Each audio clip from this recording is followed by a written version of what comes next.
I don't know, Bob, you in there? I've been having technical difficulties. I apparently have broken my second laptop,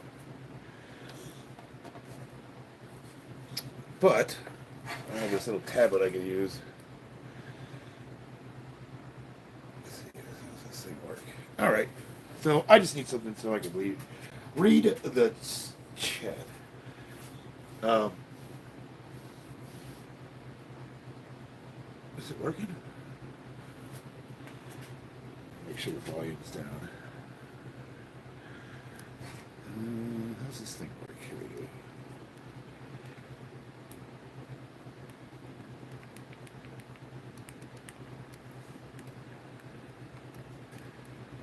go. All right. Turn the volume off. Is this thing? There we go. Let's test the chat here. Well, I guess I could take this thing with me. What's up, Bob? Can you hear me all right? Is this thing working? Yeah, the power is a little low. I'm having technical difficulties again. I just got this laptop and I dropped it, and now the power is not charging. All right. Well, I'm going to attempt to do bench press. Doc told me to, well, the physical therapist told me not to fully extend, so I'm probably going to do like partials.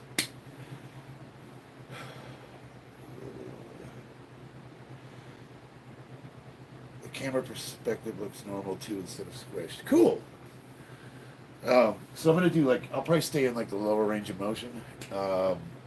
And he told me I can go as heavy as I want, up to whatever I can tolerate.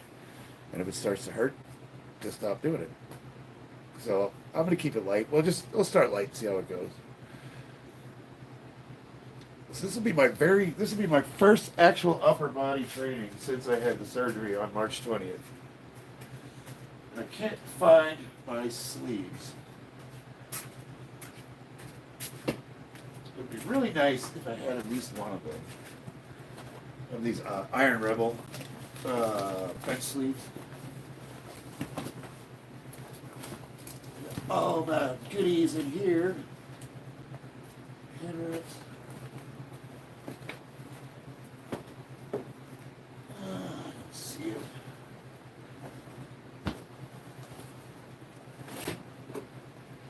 Yeah, well.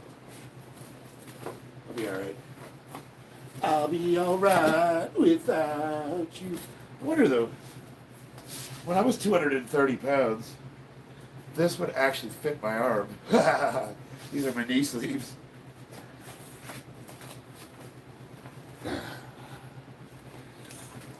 So, I've been talking to the people I work with and interact with in real life, and most of them say that I should keep the weight off and stay at this weight or even lose a little bit more because of like my knees don't hurt anymore. I'm way more mobile. I'm a lot quicker on my feet. I can do athletic stuff that I haven't been able to do since I was in my 30s. So there's a lot of benefits to being smaller, but there's also a lot of people that are saying that my ego. So I look smaller. When I used to walk into a meeting at work, people would just like look at me, and now I'm not getting that so much, and that's a hard thing on the ego.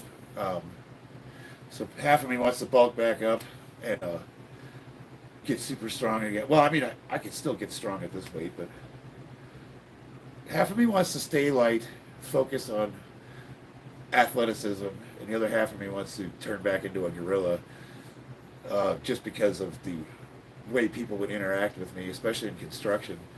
Me being in the safety department, you don't command a lot of respect, but I never had that issue. Steve, Semper Fi, my man. Yeah, I'm gonna bench, Bob.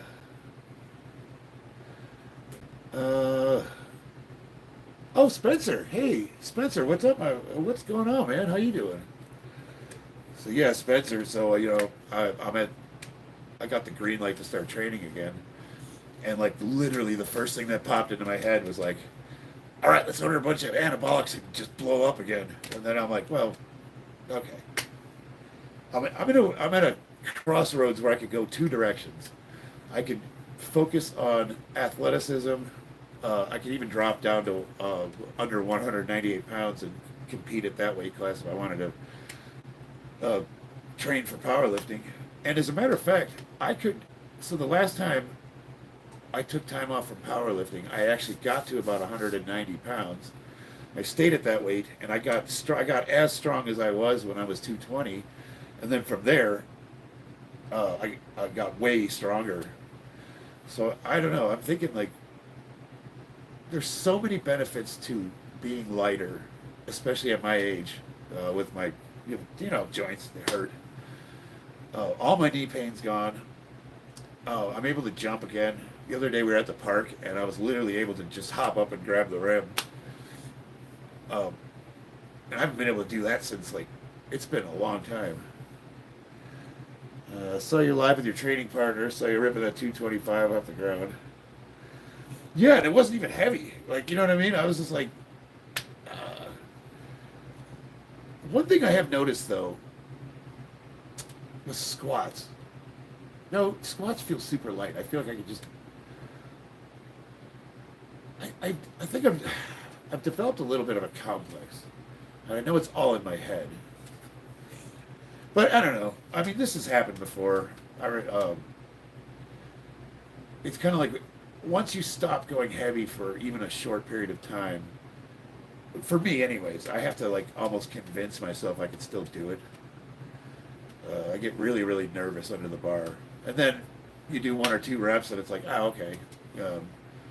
But there's this apprehension I have, and I need to just get over it. But now with bench press, I'm going to take it slow because we're talking structural. Can this bicep handle the eccentric of a heavy load?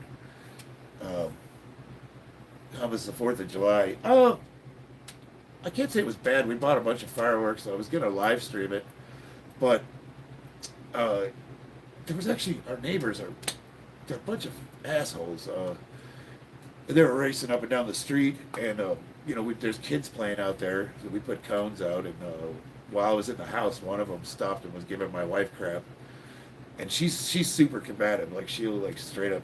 She's a black belt Karen, and she started getting into it with the neighbors. And I was inside the house, and when I came out, she was pretty heated. And I guess that guy was good. They don't know. These kids do not know. My wife will straight up go in the house and get a firearm. You know what I mean? They don't know. They do not know who she's messing with. I'm the calm and collected one. I'm the one that tries to calm everybody down. But this kid in his Cadillac, they were doing donuts in the street, and he's actually really good. He's a really good drifter. I mean, he knows how to drive that car. But my argument is dude, there's kids playing out here. All it takes is one false move, and you're going to run one of them over. So he comes flying up in the Cadillac, and he stops, and he stared at me. And I looked at him, and I go, what's your argument? And then he just drives off. What do you know what I mean? What do you going to tell me, we're wrong? Because we're telling you to slow down in a street full of kids that are playing at night in the dark? You know what I mean? What are you going to try to defend that position?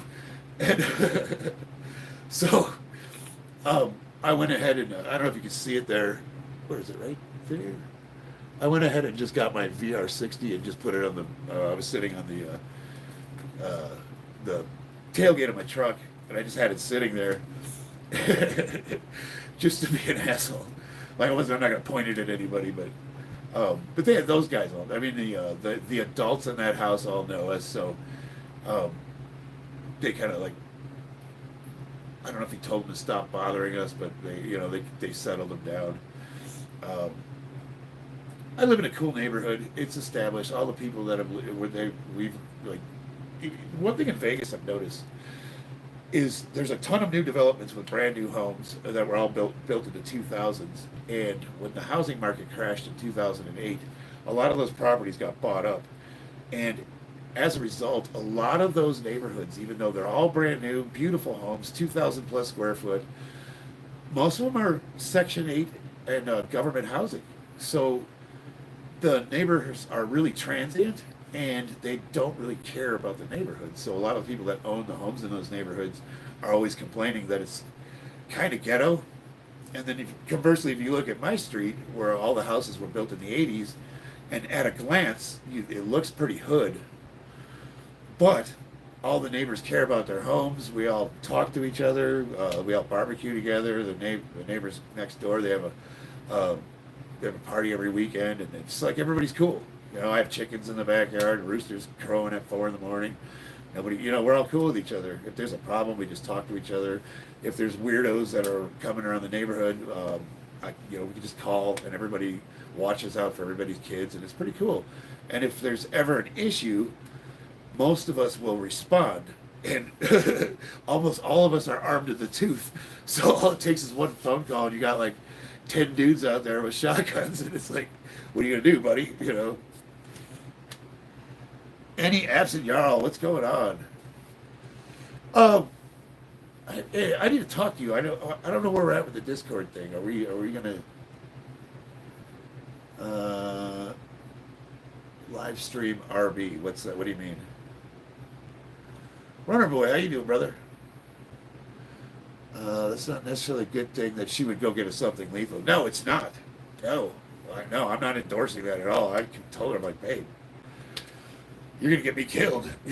Like someone will bump into her at Walmart. She's starting to fight with her. Man, there was this one time. All I heard was, "Fuck you! Watch where you're going." And I'm like, "Uh-oh." So I walked over there, and I'm at the end of the aisle, and she started with this dude, and this guy is like actually threatening to fight her. The man is threatening to fight my wife in Walmart. So now, of course, I run over there and I get in between them, and I forgot what I did. I snapped at him and I said no, and I just told him, I said, walk away. And he looks at me and he just walks away, and I'm just like, babe. He's like, fuck that. I'm not taking shit from anybody. And I'm like, sweetie, there's some pretty unhinged people in this world. You just don't know who you're messing with. She goes, I don't care. I'm not taking crap from anyone. I love her. I love her to death. I love that about her. She will not take shit from anyone. But it's also a double-edged sword, because I feel like one of these days somebody's going to pull a gun or a knife or something, and I'm going to be the one in the hospital. Shortly after our conversation, I was available to call.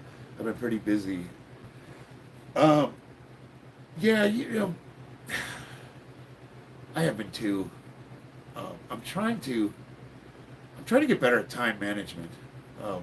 Like the last 3 days, I've been working, and then on my time off, I offered to fix my buddy's Jeep, and it turned into a diagnostic nightmare. But I got it fixed, and so I've been like spending all my free time just like, I don't know, man. Just because you can do something doesn't mean you should, and it's kind of getting to a point where, like, I think people are I don't want to say they're taking advantage of me, because I can say no, but I don't know. What's the point I'm trying to make? The point is, nobody knows how to fix anything or do anything, and a lot of my friends take advantage of the fact that I can, and I don't ask for money, but I think I need to start doing that. Where everybody's broke, the economy sucks for everyone. So I try. The rule is, if you can do something and somebody genuinely needs your help, you should do that thing.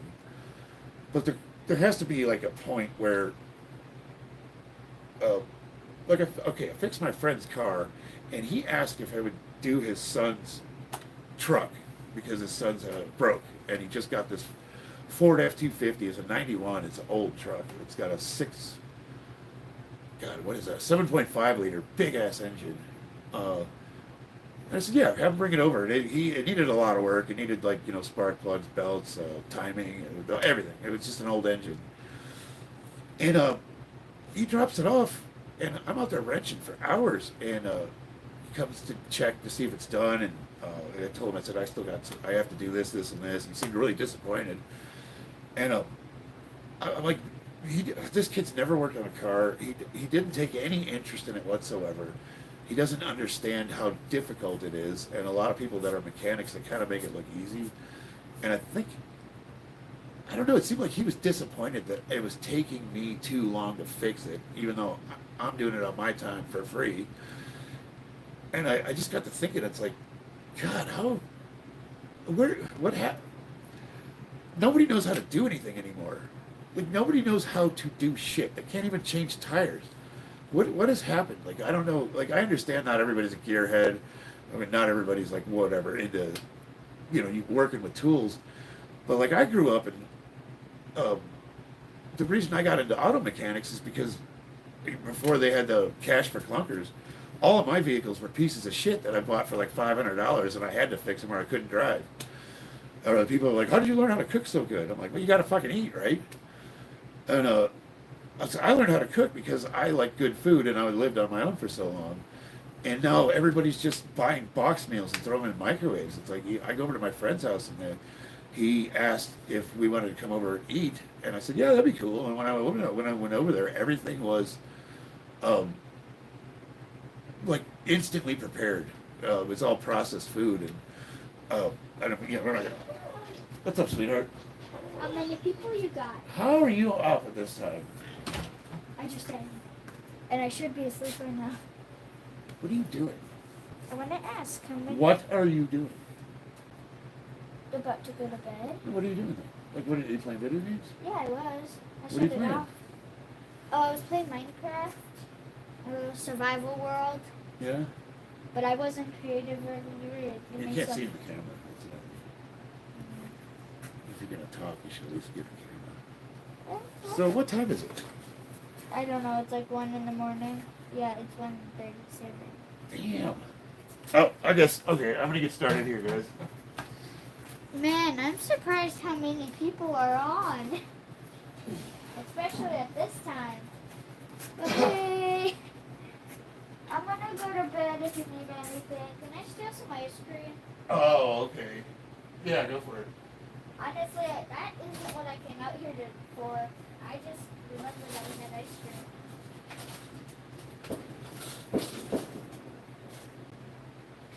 Fireworks! Did you have fun yesterday? Yes.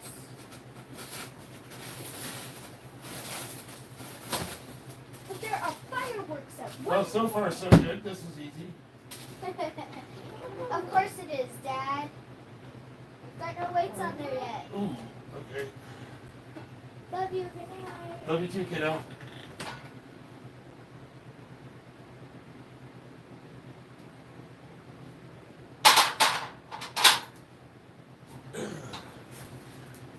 All right. So far, so good. Pause sequence: 3 to 7 full reps. Hold halfway for 3 to 7 seconds. 3 to 7 full reps. Hold halfway for 3 to 7 seconds. So, if I do 3 reps, 3, and then hold, and then keep going, do that. RB pound. What do you mean? I don't know. I think it's healing okay. I don't really have, physical therapy. They've had me do a lot of static holds. He wants me to stay in this, he just said, all he said was avoid locking it out, like straight. He wants, so if I could do curls, but he wants me in this range of motion. You need to make voiceover audiobook for your programming.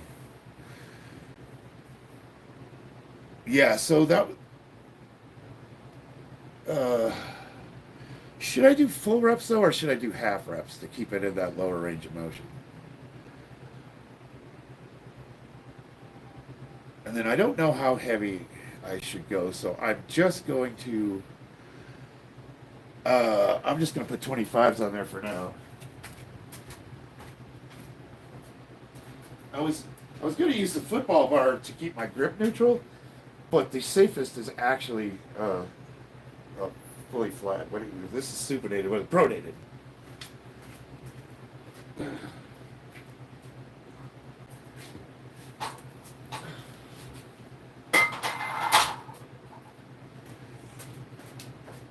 So here it is, boys. The first real bench I've done since surgery. Now I did a sort of a weird pseudo bench workout where I did static holds. I went up to 425 pounds on the Smith machine, and I just unhooked it and held it for 30 seconds. And that was actually pretty brutal. That really worked my whole upper body. My arms started shaking, and that was actually that's an interesting workout. But I don't think I got much out of that.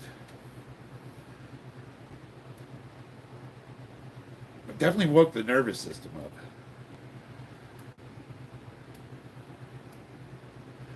All right, 3/4 reps or just shy of lockout.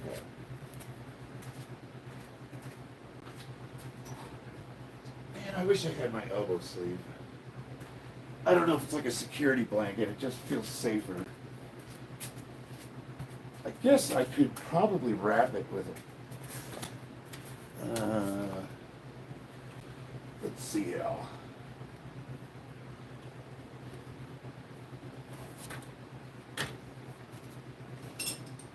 So, I had to change the oxygen sensor on this Jeep, and it was next to the firewall.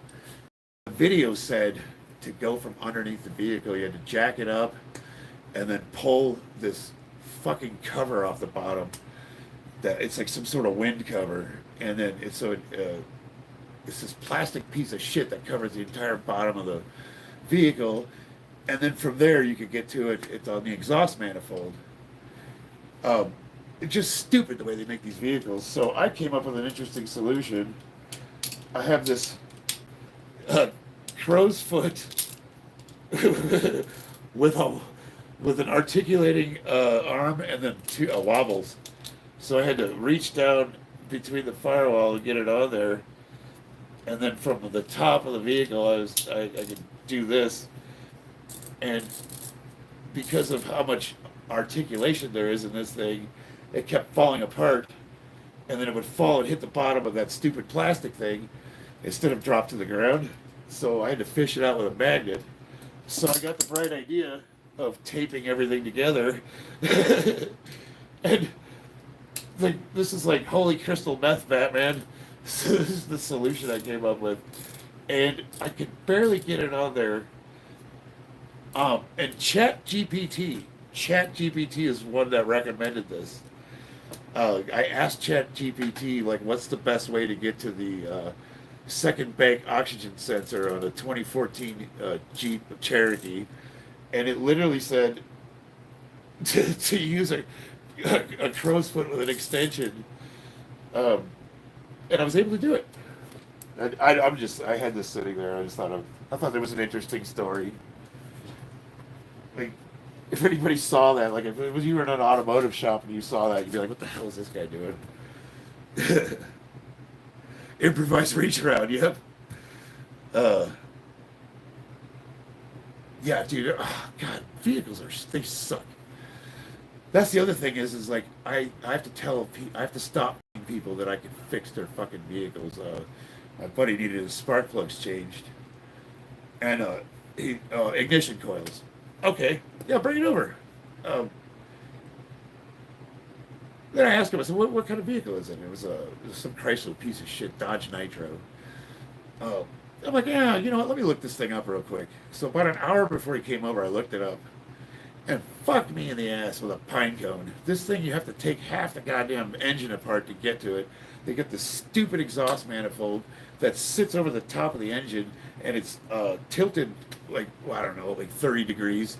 So the spark plugs for one side are on the firewall, and then the spark plugs on the other side have this stupid fucking air intake that's got like 20 goddamn bolts. And of course, it's got all the hoses for all the cooling hoses, and the fuel lines are running across it. So I had to disconnect all that shit. And what I thought was going to be a 20-minute job, because if you pop the hood on my Mustang, you got a V8 right there, and the spark plugs and the fucking ignition coils are right on top. You don't have to move anything. You can literally just look at them. And on these new eco turbo fucking weed whackers, dude, it's just a nightmare. Just a nightmare to get to anything. And then my buddy had a Chevy HHR SS, and he wanted to upgrade the turbo on it. And he's a Mega Squirt. He had a custom. Well, anyway, that's all tuning. But I told him I would help him upgrade, and we had to tap into the exhaust manifold. Lewis N. Yeah, dude. So long story short, dude, ChatGPT is the fucking best mechanic I've ever worked with. Like, and it blows you too. It totally gives you compliments. Like, it's like, wow, you're super smart to have thought of that. Like, what is this thing doing? Lewis N., what surgery do I have? I had bicep reattachment. So you can kind of like see on this side of it. Let's see how. It's a better lighting. So this arm, and then this arm, I'm not even going to flex it because I'm scared to. You see, so I haven't been doing any upper body workouts except for like really light, like band work and whatnot. I don't know what 100 joules are, but would set 100 for 2 joules. But thanks, Bob. I worked a bit with Suzuki ATVs, and let me tell you, whoever diagnosed those fucking things either hated me personally or was high. As the ISS well designed. Yeah, no, they design everything to so that nobody can service it anymore. Lewis, it's it's one of those things. Like, I'm actually super grateful because when I blew my bicep, it was on March 9th. And as sad as it was to have to drop out of that competition, being the strongest I'd ever been in my life at the age of 50, I've never been stronger. I worked super hard. And at first I was really sad, but I was able to get surgery on the 20th, and most people, when you have an injury like this, it's a huge turnaround. You got to go, go to the emergency room. They refer you to your doctor and a specialist, and you got to go see a surgeon, and it could take weeks, months. Sometimes people have to wait like a year or more. I literally, the day I went to the emergency room at the VA hospital, the guy that does the surgeries was there that day, and he got me an MRI right there and then. Try getting an MRI going to urgent care or an emergency room. It's just not going to happen because most of the time they have to refer you to another facility to do imaging. Everything's specialized now. So like out here, and I deal with medical cases in construction a lot, and guys get injured. We'll take them to the clinic. They get checked out, and if they have to be seen by a surgeon, they literally have to be referred to a place that does imaging. And we try to get real fast turnaround times for workman's comp. That takes a week. And then from there, it has to be looked at by an orthopedic surgeon or whomever. There's another week. And then from there, they schedule the surgery. And we're talking months. I literally had surgery when was in recovery in just a little over a week later. So I'm extremely fortunate. As hard as this has been, and as big a blow to my ego as this has been, the fact is, I'm just beyond blessed. And, this is not the first time I've gotten hurt. I'm going to do the same thing I always did. You got to take half the bike apart to get to the airbox. Yeah, dude, the new stuff sucks. That explains why I said you look not as muscular as last time. Yeah, I've also purposely lost weight. So my thought was, if I can't really train, there's no reason to walk around that heavy. And the blessing in disguise was, as soon as I got down to 200 pounds, or even before then, all of my pain went away. My knee pain went away. I no longer have to wear knee braces. Um, my ankle pain's gone. Most of my hip pain's gone. Uh, I'm athletic. Uh, I'm 50 years old, so and I'm never going to be like I was in my 20s, but I'm able to jump around. I mean, I've been training Muay Thai. I haven't gone back to the gym yet because Doc told me to stay away from it until I can. He doesn't want me even putting myself in a position where I could damage it. But now I can start doing that again. Uh, I'm able to do like, spinning wheel kicks where I can jump in the air a little, and I couldn't do that at 230. I could not leave my feet. So, and I didn't even know. I did not know that losing that weight, I would gain that back. And now I'm curious. I'm kind of wondering if I should stay this light and just get stronger at the lighter weight. But I liked the way people treated me better when I was bigger. But I'm also getting older too. How long? I mean, is it even healthy to be that way? Now on fitness, what's up? How can we fix fat in chest? Unfortunately, well, it depends. There's two types of fat. There's fat, and there's gynecomastia. If you got the second one, you need to see a doctor to get that surgically removed. If you have the first one, unfortunately, body fat comes down to cardio and diet. And a lot of people, it's stubborn. Like there's a lot of men that genetically will gather their fat around their belly. Some people it's the lower half. Like I have a buddy of mine, he's a powerlifter friend of mine. When he gains weight, you will never tell from the upper body. He gets this giant fucking ass, and his legs get huge, and it's like weird looking at him. I'm like, dude, like, did you get surgical implants in your butt? It's like his butt gets big. Other men, they start getting like man boobs, and they get their little like. So genetics has a big part to play in it, but the bottom line is, no matter what you have genetically, it still comes down to your body needs to use the fat as fuel, or you'll never get rid of it. So you kind of like, it's a case by case thing. First of all, like diet or exercise is ubiquitous to everybody, but some people need more than others, and that's where we try to like get your history and see what you've been doing, what you are doing, what you like doing. I try to tailor exercises to things that people actually enjoy and they'll stick with. Like for me, I don't like running, so I'll literally set a timer and just hit the shit out of the head. Set a timer for like 3 minutes and just punch the crap out of it, or things like that. If you find walking is highly underrated. I tell people to just get their dog, go for a walk around the block.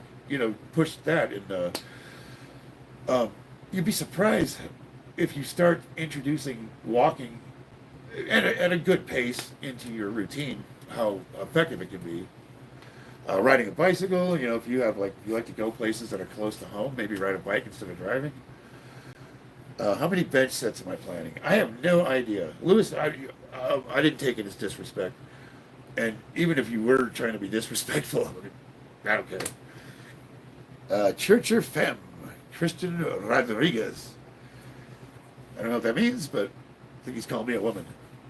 I've heard it's unhealthy to be overweight even if it's muscle. The body, yeah, the heart does not make a distinction. If you're 250 pounds of muscle or you're 250 pounds of fat, that's still work your heart has to do. But I had really good blood pressure at 230 pounds. I do a fair amount of cardio, so I wasn't really worried about that per se. For me, it's like every pound that you lose is like 10 pounds off your joints. So if you suffer from arthritis or the pain that everybody has just from getting older, losing a little bit of weight can make a huge difference. Zestful, what's going on? All right, let's try this out here. So this is officially my first bench press since surgery. It's literally 95 pounds. And for perspective, before I got injured, I was repping, 350 for 4 or 5. I think I was hitting 410 with the football bar.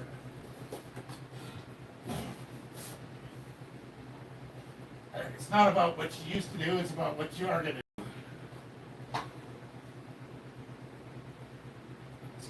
I'm kind of scared.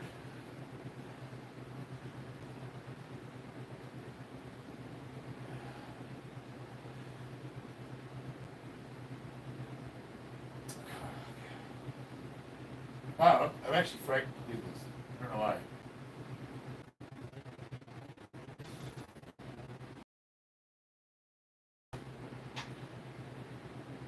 With the safety, I can just drop it.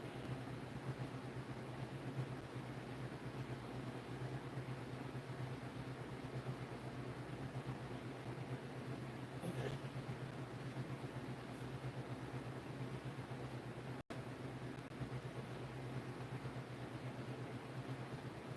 So far, so good. No pain.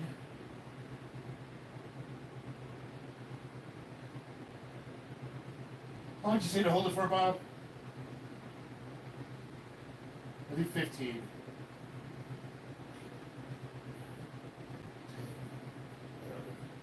12, 13, 14, 15.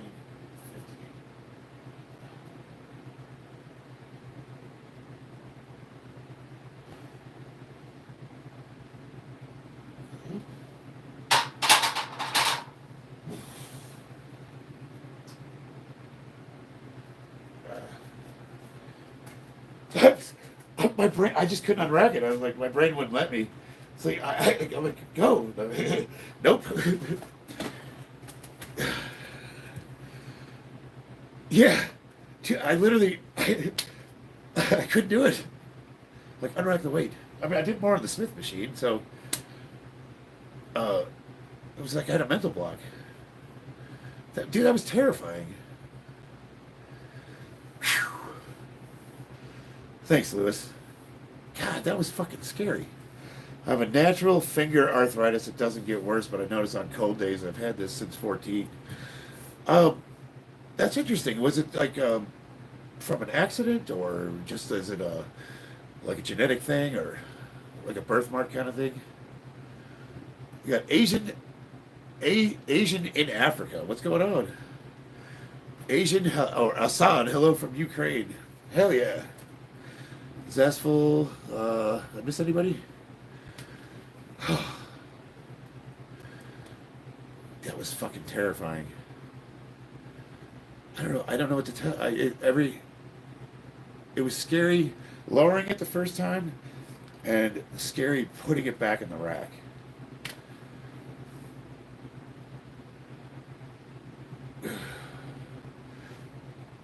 I mean, obviously it's not heavy. I haven't really, so far, all of the lifts that I've tried, just to see if I could do them, like the 225 deadlift, um, nothing's been heavy. I haven't, when I was at the doctor's, they had me test my grip strength out between the surgically repaired hand and or arm and the good one. And my grip strength was actually stronger in this arm. And I thought that was weird.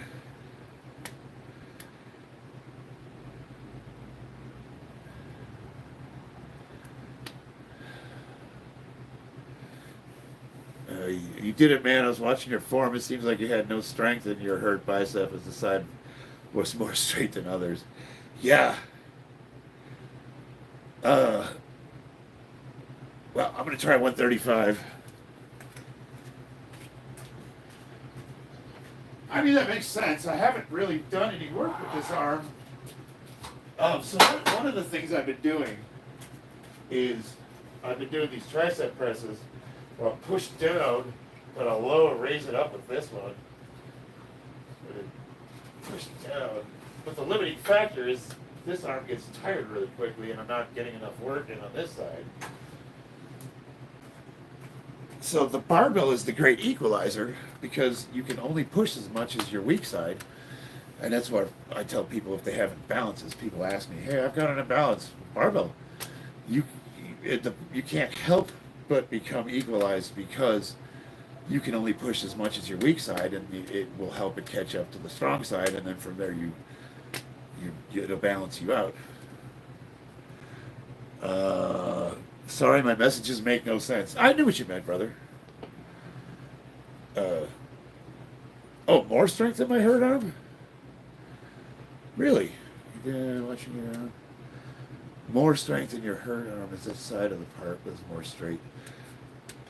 Yeah, and I kind of was. I'm wondering, like, so when I injured myself when I was bench pressing, one of the ways I used to cheat was, you know how you have your thumbs and you got the knurling and I would cheat the weight over to my good arm, so I would move the barbell like an inch this way, so my hands would be offset. Because the rules are, you have to touch the chest, and when you press, it just needs to go in a constant motion. It can't hitch. But there's nothing that says it has to be even. So if you're benching and you're even like off like this, it's legal as long as you touch the chest. So I would cheat the bar over so more weight would be on the good shoulder and less weight would be on this side, and I would literally just one arm press that bitch. And then that way I don't know how much weight is moved every inch you move over, but I tell you what, it felt like a significant amount. And then on top of that, I would actually lower it a little bit more on one side than the other, so I would just compensate and put all that weight. And I did the same thing when I was squatting. When I hurt my back, I don't know if you've noticed, like sometimes when I squat, the bar's uneven, and that's literally like me using the good side of my body to just brute strength the weight. And that's like a way of compensating. You can kind of train if you're injured but not fully recovered, if you can strategically move the weight to one side or the other. And that's not ideal for training, and it's not good for bodybuilding, and it's not good for symmetry. But if if your goal is to move as much weight as you can for one rep in a competition, do what you got to do. Yeah, you totally, Spencer. Yeah, I blew my shoulder out. I had to compete at Worlds, and God, I was going to drop out of the competition, but I had started to GoFundMe, and people donated about $900, and it paid for room, board, and gas. And we drove to Alabama, and I was just like, man, after all that, I'm not going to drop out of this competition. So when I got up on the bench press, let's see, did I have a 600-pound squat? No, I think it was like 580, 660-pound deadlift, or maybe somewhere around there.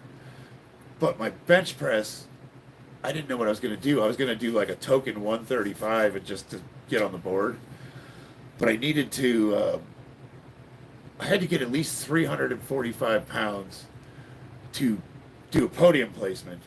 So my first attempt, I did I got what I needed on the first attempt, if memory serves me. I do have the video on my channel.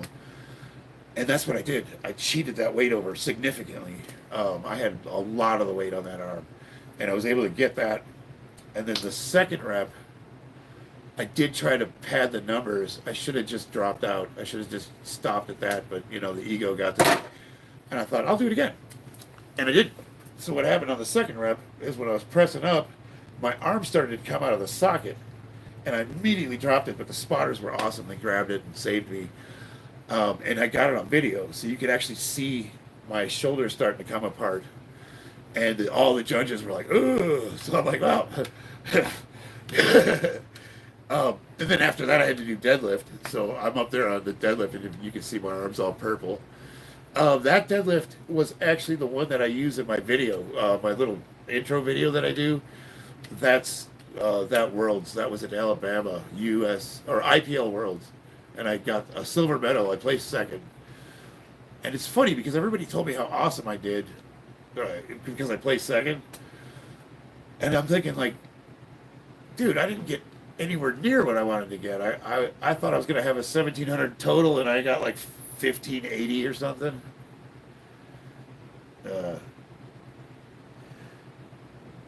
Oh, so no, the squat stumble. So that's epic.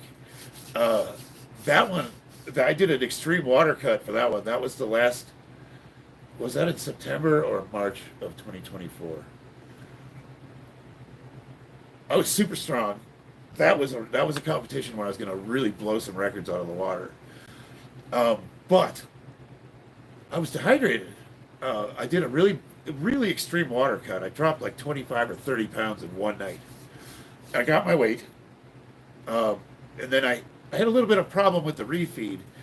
I don't think I did it properly.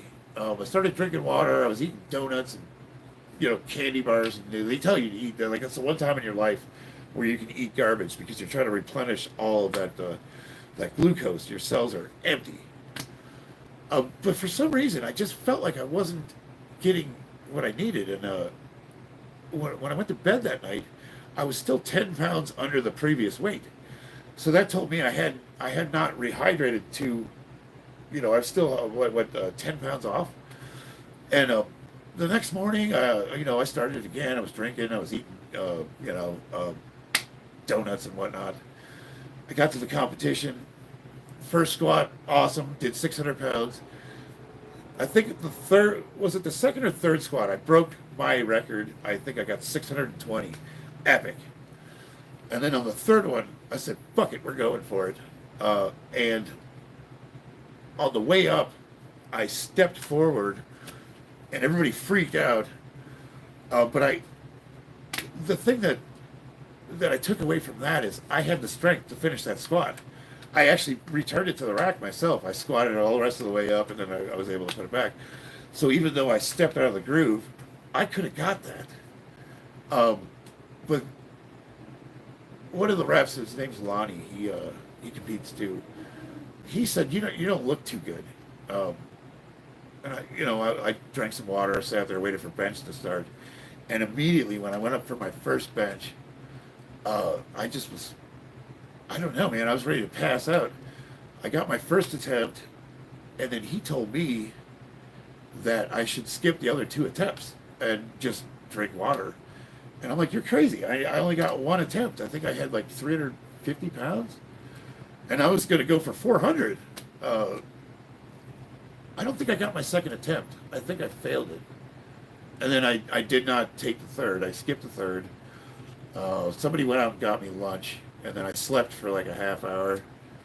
And then from there, I did deadlifts, and I was pretty well recovered. But did I break the record on deadlifts? I don't remember.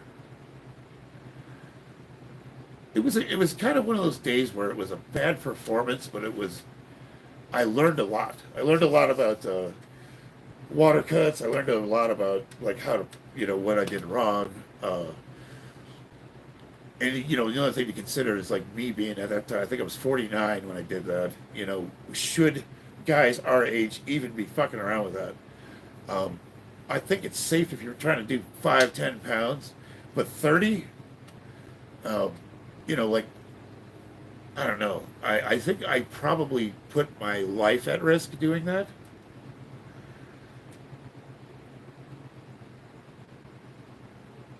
All good on the viewers. And are we having sound problems? Oh, that was an interesting competition. Yeah, I don't know. And then the last competition I did, yeah, so I wanted to do a comeback. I wanted to make up for that one. I had a 1650 total on record. My best bench in competition was 385. I've attempted 400 a few times, and I just couldn't get it locked out. I wanted to attempt a 700-pound deadlift, and I think I would have had it, for sure. Well, I definitely would have had at least like a 680 or 690. And then my squats, what was interesting about my squat is I don't know what my top end was.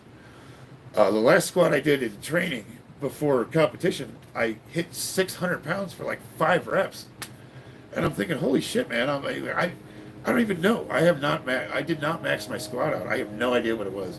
I know for sure I would have at least gotten 650. And who knows? Maybe I could have gotten 700. I mean, could you imagine a 700-pound squat at 220 at the age of 50?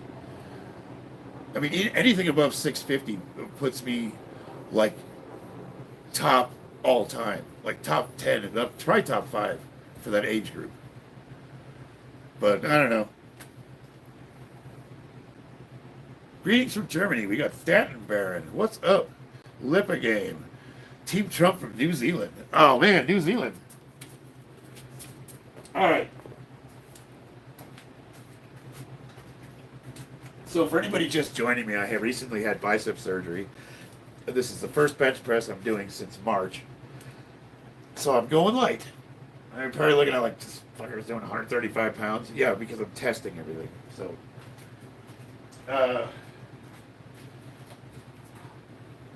I would rather be safe than sorry.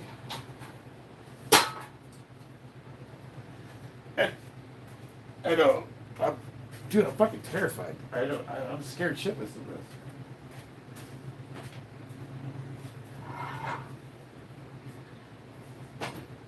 But they say the best way to get over your fear is exposure.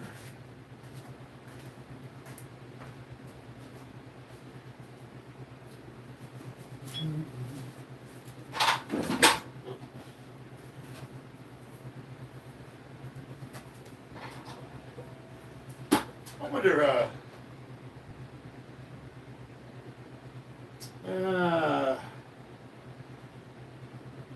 let's do this. Let's see here. I'm going to start with the bench block,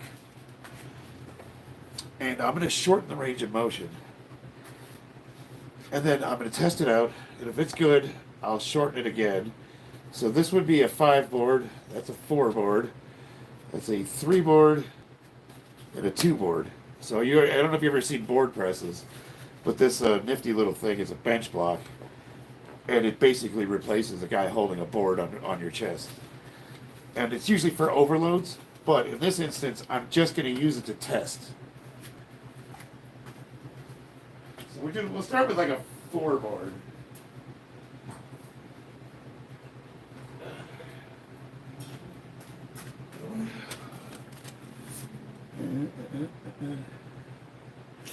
I was all by myself.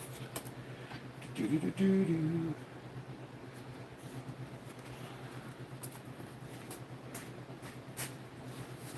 Oh man.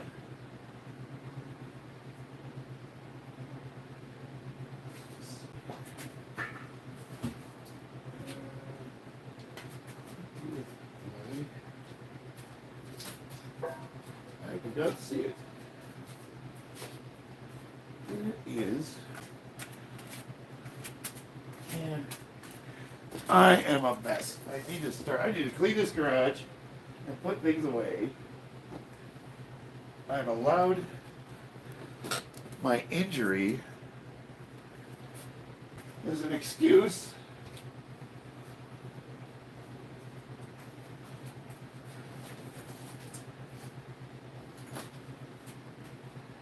normally everything's put away, but what kept happening is because I couldn't use my arm, people would drag stuff out, and then it wouldn't get put back, and now there's shit everywhere. Well, screw it. I don't need it. Bob, do you think I should wrap the arm? Do you think it would be better if I just took a precaution and wrapped the elbow? Or do you think I'm just being overly... What do you think?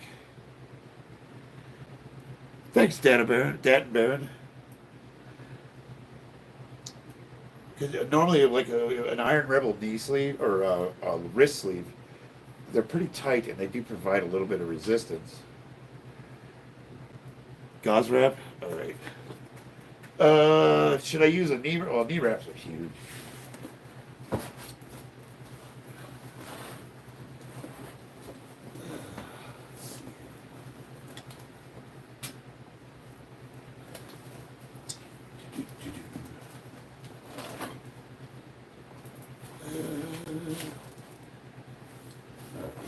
You know what? I'll just get an ace bandage.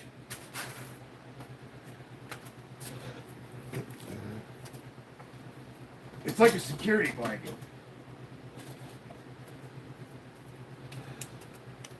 Like, do I really need to do this? Just a little peace of mind, you know? Better safe than sorry.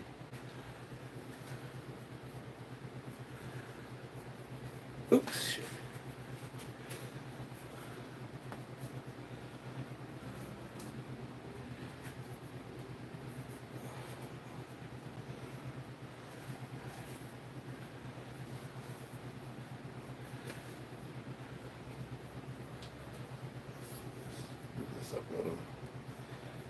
So back in the day before they had actual knee sleeves, the guys would, because he was such an asshole, they would actually use ace bandages for knee wraps.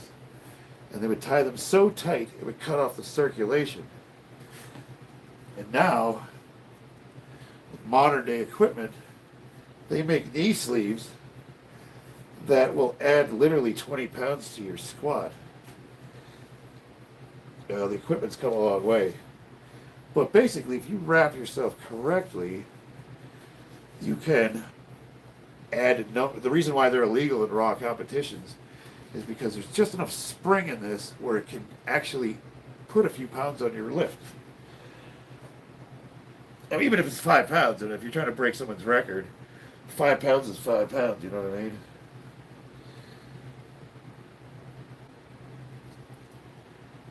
Yeah, I think this will work. Do I really need this? I don't know. It just makes me feel better. I feel like that little extra spring.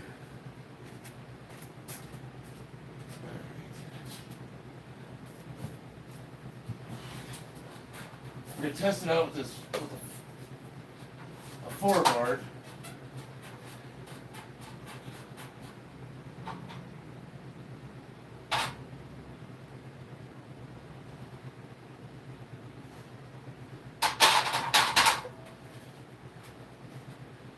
I'll go to a 3-bar.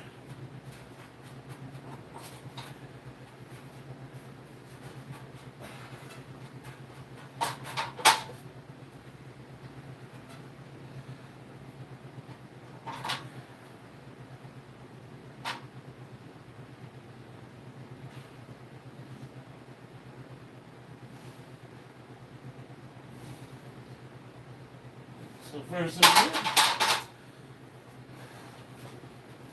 I'll go to a 2-bar.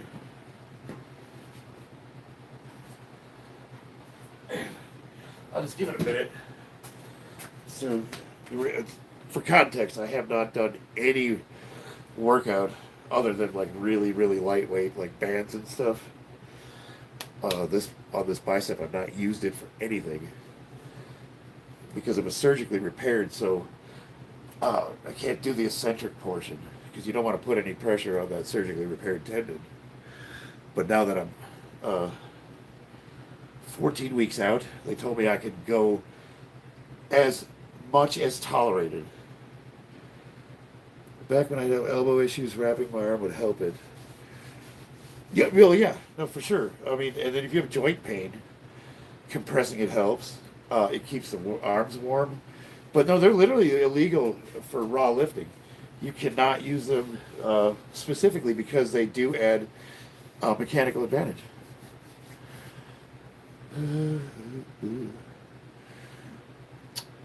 Well, so Dayton Barron. Before I got injured, I was a 405-pound bencher. So like what's light? You know what I mean? If you're a 410-pound bencher, 135 pounds is obviously light, but we're not really talking about your muscular ability. We're talking about how much can the surgically repaired tendon handle. And there's even if I guess what I'm saying is like you don't really know what appropriate weight is because you don't know what the structurally how much force it can handle. But the doctor said go as much as you can tolerate. Well, what does that mean? I said that to him specifically. What does that mean? And he said, if it starts to hurt, stop. I'm like, okay. The problem with that is, if you go too heavy and let's say it starts to hurt, you can't stop in the middle of the lift. Well, now what you know what I'm saying? Like what if racking it pops it, or what if I lose it halfway down? I have to dump the weight. They don't understand weightlifting, and then the other thing is, it's like, okay, am I letting my fear hold me back? 14 weeks out, I've been doing all the physical therapy exercises. I've been doing everything they prescribed me to do, and a lot of it is I'm just scared shitless. I want to get training again. I want to fucking start getting strong again, but I really, really don't want to wind up having to need another surgery. So it's like, I got this conversation in my head. One of them saying, fucking start lifting, pussy. And the other one's like, don't do it. If all goes well, how long do you think it'll take to get back your old weights? Based on previous experience, let's see, when I fucked my back up, that was a rough one. Because I just got to a 600-pound squat, and my back went out, and I literally, like, lost, for 2 weeks, I could not use my leg. I could not even move it. And it was such intense pain. That sucked. So I had to start literally from zero, which is laying on the floor doing clamshells. That being said, I got physical therapy started right away. And within, let me see, how many weeks was that? Bob, you were training with me at that time. I want to say it was about a month, and I started squatting again. So within a year, I was up past 600 pounds, and I was stronger than I was before I got the injury. And I got a 600. Matter of fact, if you go to my page and look at my intro video, it's my first 600-pound squat on record, and that's such a special lift for me because that was the first competition after I came back from injury. And not only did I finally get 600 pounds on record, I was stronger than I was before. But I want to say it was about a year. But it was a year to get to that, but it wasn't a year before I could start lifting normally again. So I'd say I got my strength back in like probably 4 or 5 months. Bob says 6 months. The sciatica paralysis to 600. It was about 6 months to a 600 plus squat, but it wasn't 6 months to being able to squat heavy again. And it was weird. So it was like the first few months was nothing. It was like a baby crawling around the floor. But then as soon as I started to be able to train, it rapidly, like I got back really fast.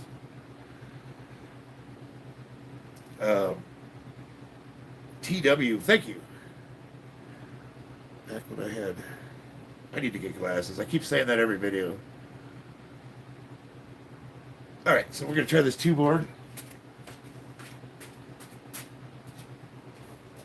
And the other problem is like, I can't use enough weight to get an effective workout, so I actually get some hypertrophy.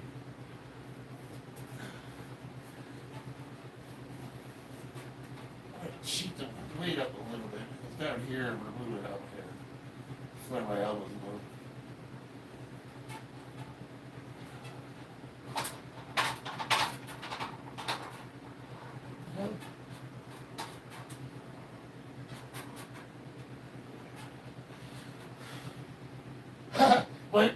My brain won't let me do this. I'm like, I'm racking. It's like, no, I'm racking. No. Come on. This is nothing.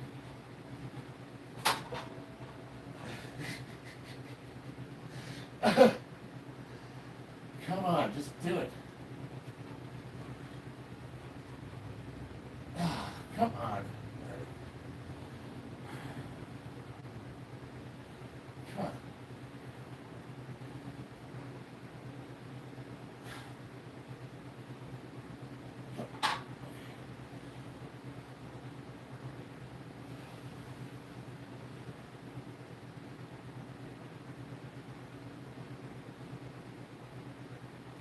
Spencer, are you still in the chat?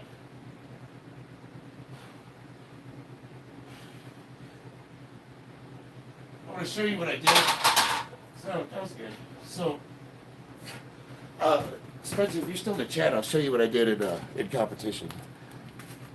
I'll show you exactly what I did. So, there's the knurling there. I don't want the wind to... Here, we get away from the wind. So what I did was this. This was the bad shoulder. So I got my thumbs I do about a thumb away from the edge of the knurling. So what I would do is, so I move this one an inch this way, I move this one an inch this way, so now I'm inside the knurling, and this one's about 2 inches away. But since this is the weak arm, we'll do the opposite. So this one's the thumb this way, and this one's the thumb this way. So I had the weight off-centered, and the spotter even told me that when I was getting ready to go. He goes, you know, you got the weight off-centered. I'm like, yes, I'm aware of that. Thank you. And they look back at the judges, and I'm like, what? What's the fucking problem? They just never seen that before. So this is the edge of the knurling. I got one thumb inside of it, and about 2 thumbs outside of it. So I came off the rack. The weight shifted on this side, and when I pressed it, I was down like this. It came down to my chest, and as soon as it's stable, he'll say press. So it was literally like this in the video. Press! And then I muscled it up. And then I racked it. But because the bar had steady, constant movement, even though I did this, I was still, it was good. He says, rack. I get 3 white lights. And one of the judges came up to me and goes, dude, you were way off balance on that bench. And I was like, oh, you don't say, really? Yeah. But, and then I did the same thing when I was squatting, which you guys have seen on video plenty of times. Because for a long time, this leg was way stronger than this leg. So I was literally, I was actually cheating my stance. Prophet Fear turned me onto this. He told me I could keep one leg forward and turn the other out. So I'm off balance, just a hair. And then when I come down, I'm loading this side, and I would literally like, boom, like single leg it all the way up. And I'm like literally pushing like this. So I scared the shit out of the spotters. Yeah, if you look at that 600-pound video that I have posted on my page, when I'm walking out, first of all, that meet, they only had 3 fucking spotters. And if you're above 600 pounds, you're supposed to have 2, 4, 5. You're supposed to have 6. You're supposed to have 6 spotters. They had 3. 2 of them I knew. They're iron workers. And I told them, I was like, boys, if this goes bad, don't try to save me. And I told the back spotter, I knew him, his name's Mikey. I literally told him, if this goes bad, get the fuck out of the way because I'm dumping it, which would have got me kicked out of the meet. But I'm like, you have 3 fucking spotters, and you got a guy that's 49 years old with bad hips. What are they supposed to do? So I literally told the spotters, like, I'm gonna dump it, like, get the fuck out of the way. But I also told him, I said, when I walk out, I'm super wobbly. Don't panic. I've got this. So I walk out of the way, and I'm just shifting all over the place, and you can hear everybody in the front row going, oh. And I'm listening to them like, fucking assholes. I get settled, and nailed it. Bam!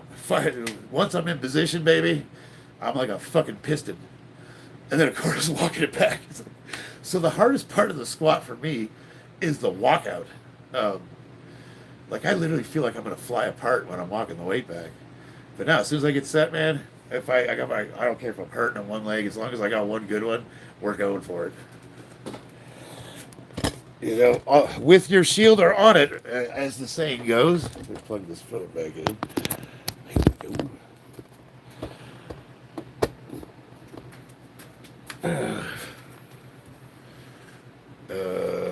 There's so many things you can do that powerlifters don't normally do in competition, like ATG squats if you choose to, but you're looked at weird. Well, there's no point in doing ass-to-grass squats. Like, there's no reason to bottom out and give up so much of your power. Now, if you look at like the Olympic lifters, you know, the knees over toes, high bar squatters, they spend their whole lives training that way. They're stronger out of the hole, so it's natural for them. But that squat is so far removed from what 90% of powerlifters are doing that if a powerlifter tried to do that, they would lose probably about 30% of the weight they'd be able to push. So unless you're training ass to grass from the beginning, which you are, Bob, so you're gonna be strong in the hole because you're training out of the hole. But and I tell people, if you're one of those guys where you have the need for whatever reason to do a ass to grass squat so that the comment section on YouTube approves, then start training that way and do it all the time, because you're going to give up strength in order to build that up to what you can push. And the other thing is, if you're going to do ass to grass, you should not be doing low bar, period. I mean, think about it mechanically. So, where's my... I got my squat bar, right? So what's the difference between low bar and high bar? Low bar is across the delts, high bar is on top of the clavicle. High bar, what are we doing? You got your feet pretty close together, and you got a basket set up for your hips. And you're up on your toes because you really should be wearing squat shoes because of ankle mobility. And when you lower yourself, you're going to break at the knees first, and you're going to open up, you're going to spread, and you're going to drop right down into the basket, and it's going to be knees over toes stacked. Now, guys, if you have any problems with knee mobility or ankle mobility, this sucks. And I'm not even all the way, but you're going to be straight up and down.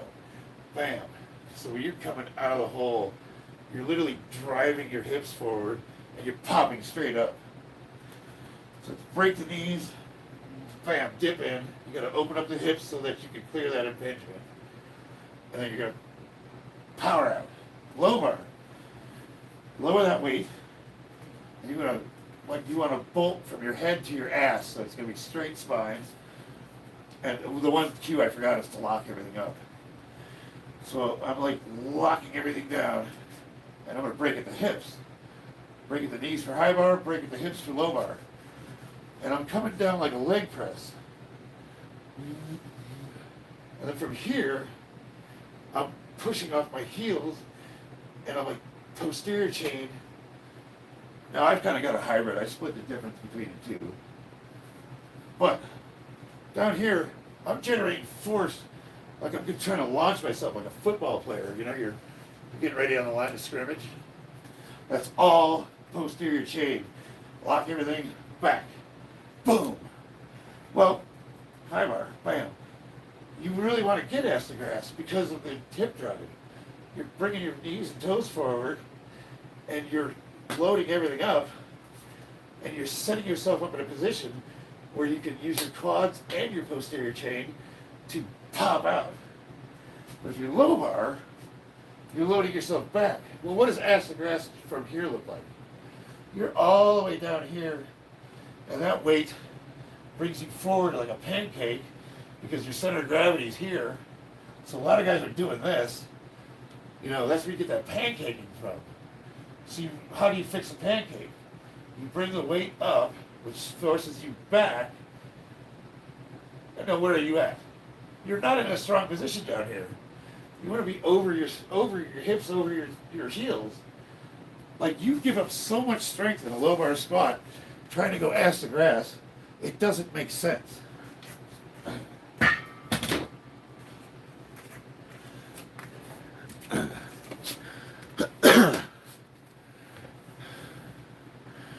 Whew. I'm out of breath from just doing that. Yeah, Runner Boy, you would know. I'm glad you're in the chat. So if you guys ever watch Runner Boy squat,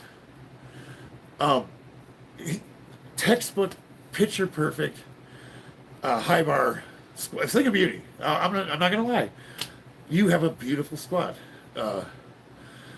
But if you really pay attention to bar path in relation to his moment arm, the lever is between the hips and the knees, with your feet as the fulcrum. Your feet is your lever, and you got the weight as the center of gravity. Bar should be straight up and down. Well, how do you shift the center of gravity is your moment arm between your knees and your hips. So depending on how far your knees are over your toes, that center of gravity changes from your hips to your knees. The farther you are this way, the more of your ass you're going to use, the farther you are this way, well, no, it's the other way around, I'm sorry. The more you're this way, the more of your quads you're going to use. The more you're this way, the more of your big old juicy buttocks. So what I try to do is split the difference. I have a hybrid. It's not low or high. It's a low bar in position, but my weight is moved closer to a high bar squat because with the weight on my back here, I come down and I can't, because of my natural hip impingement, I have a hard time getting below parallel. But if I move that weight up a little bit, the center of gravity shifts and it sits me back. So just right there, like if these are my knees and these are my hips, and I have the weight farther this way, brings me that way. Weight closer to my head, it shifts me this way. And all of a sudden I'm below parallel. Levers. And Bobby and I, that's one thing I'll give you, Bob, is you understand leverage very well. And we were able to do some pretty good work when it came to fine-tuning people's squatting. I wouldn't be able to teach what you can do naturally, Runner Boy. It's like a lot of that is you probably historically have squatted that way your whole life. But it's also kind of your natural leverages and body structure. Because it's going to be different. Like, what if you have really, really long femurs? Or you're one of those tall guys with a huge torso and little stubby legs. You know what I'm saying? Like, you see or if you're like one of those big ass apes that's got like giant arms, I've never had to train my ankle mobility. Yeah, so that's another thing. So for me, being as I'm a fucking dinosaur, and I've had many ankle injuries over the years, so it took me a while to train myself so that I could get in a high bar squat because my ankles wouldn't move. But now I'm got to the point now where that's not a problem. But if you recall, like a year ago, I couldn't do it. So it was painful for me. I would do front squats, or I would try, high bar or front squats, and I'm coming down here, and this is just screaming at me. My knees would just not, and then I would start coming off forward because I couldn't bend my ankles. I could not, I couldn't do this. I was like up here. So now I'm balancing on my toes, and and that's specifically why they build squat shoes. Squat shoes have that huge high heel because of ankle mobility. It fills that gap so you can be flat. Like if you look at Olympic lifters, when they're in the bottom, they snatch and they're down, they're stacked like an accordion, and their knees are pinned over way over their toes, and they're just like sandwiched. But their feet are off the ground. And then when they come up, like they shoot those hips forward and just blast through that. Yeah, go online and look at who's a good Olympic lifter. You got who's the Chinese guy? Is it what's his name? There's a couple people on the Chinese team. There's Lasha, he's the big boy. Either a Ukrainian or a Russian. Can't remember his name either. But there's a handful of them. You go watch them. Just go watch the way they squat, and then watch the way they lift on the platform, and just pay attention to what their body looks like when they're in the bottom position, and then compare that to good squatters that are powerlifters, not shitty ones. Like go look at good ones, and just look at the difference. Clarence Kennedy's 300 kg high bar squats. Clarence Kennedy is my hero. I love that guy. There's Tien Tao, but what's his name? God, I can't remember his name. Well, anyway, you pick one. They're all good.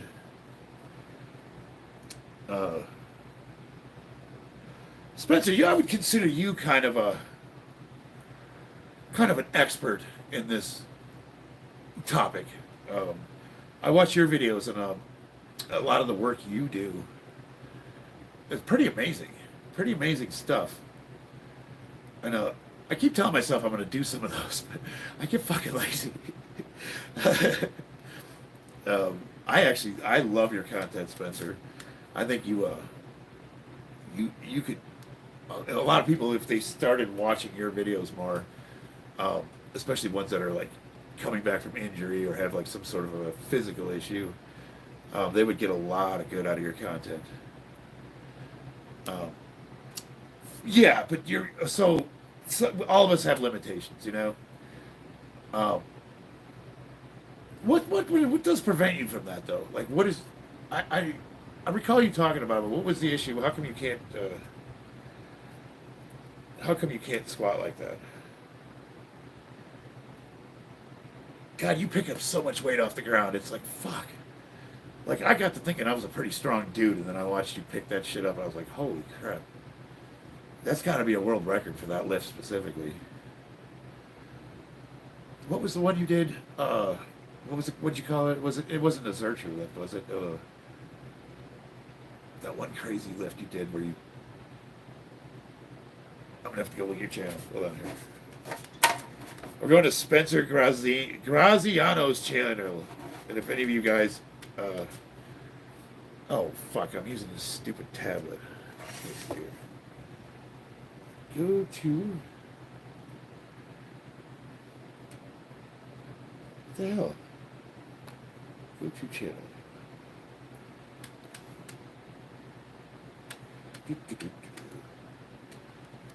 Wow, this is slow. Side back run, reverse lunges. Where is it? Front squat. Yeah. Jesus Christ. Good Lord. So, day 209, V-Lad loses his mind.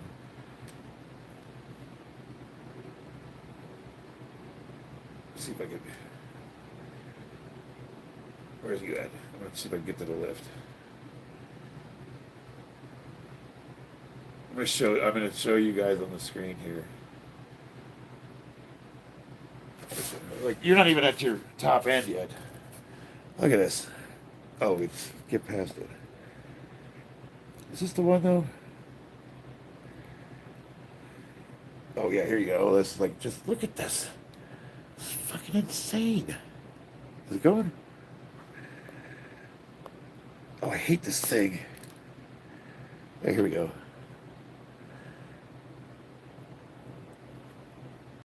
What the hell? What did I miss? Did you pick it up?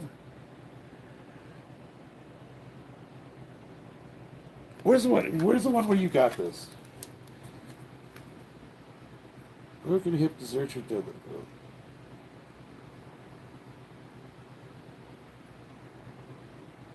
Come on, baby, you got this shit. Pick that shit up. Okay, so what am I missing here? I know I saw you pick this up. Is this one where you're doing attempts and you're just not getting them? 355, broken hip surgery. You had a broken hip, that's right. I remember now. Well, anyway, check his channel out. Spencer Graziano. And it's probably backwards, huh? Take a screenshot of that and reverse it. Go to my channel here. This guy's a monster. He's a fucking animal. And I love it. I need to get better at leaving comments. I get online, I watch a lot of videos, but I don't comment that often because a lot of times I'm either on my phone or on this, and it's just a pain in the ass. Or no, I'm sorry, watching on the TV. I was like, I'm not actually comment on my phone. That's easy.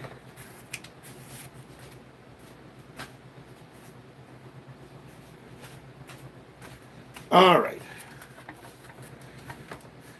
Convince me to, I'm going to try isometric reps. Oh, okay. Yeah, that's right. Yes. That's still a world record. That's fucking nuts, dude. But I picked the wrong video. Well, I mean, for the context of what we're talking about, I picked the wrong video. But you are a monster, dude. I mean, even your like even your single limb or whatever isolation movements are super impressive and beneficial. On top of that, the big thing is like how useful are some of these lifts, and for like somebody that's coming back from like a major back issue or somebody that's had hip surgery or things of that nature. I think a lot of what you do would be exactly what you would need in order to get strong enough to start doing something like powerlifting.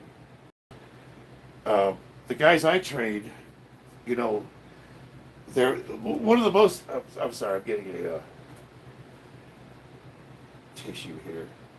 One of the things that I hear the most from people that want to get strong is that they can't do a lift.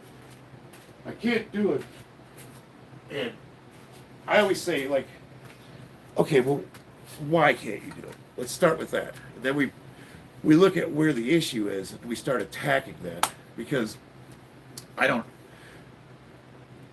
believe in that. I don't believe that you can't do a lift. Now in your case, mate, there are people that have actual reasons why they can't. There's the damage, or they don't have the full range of motion, or their backs fused together, or something of that nature.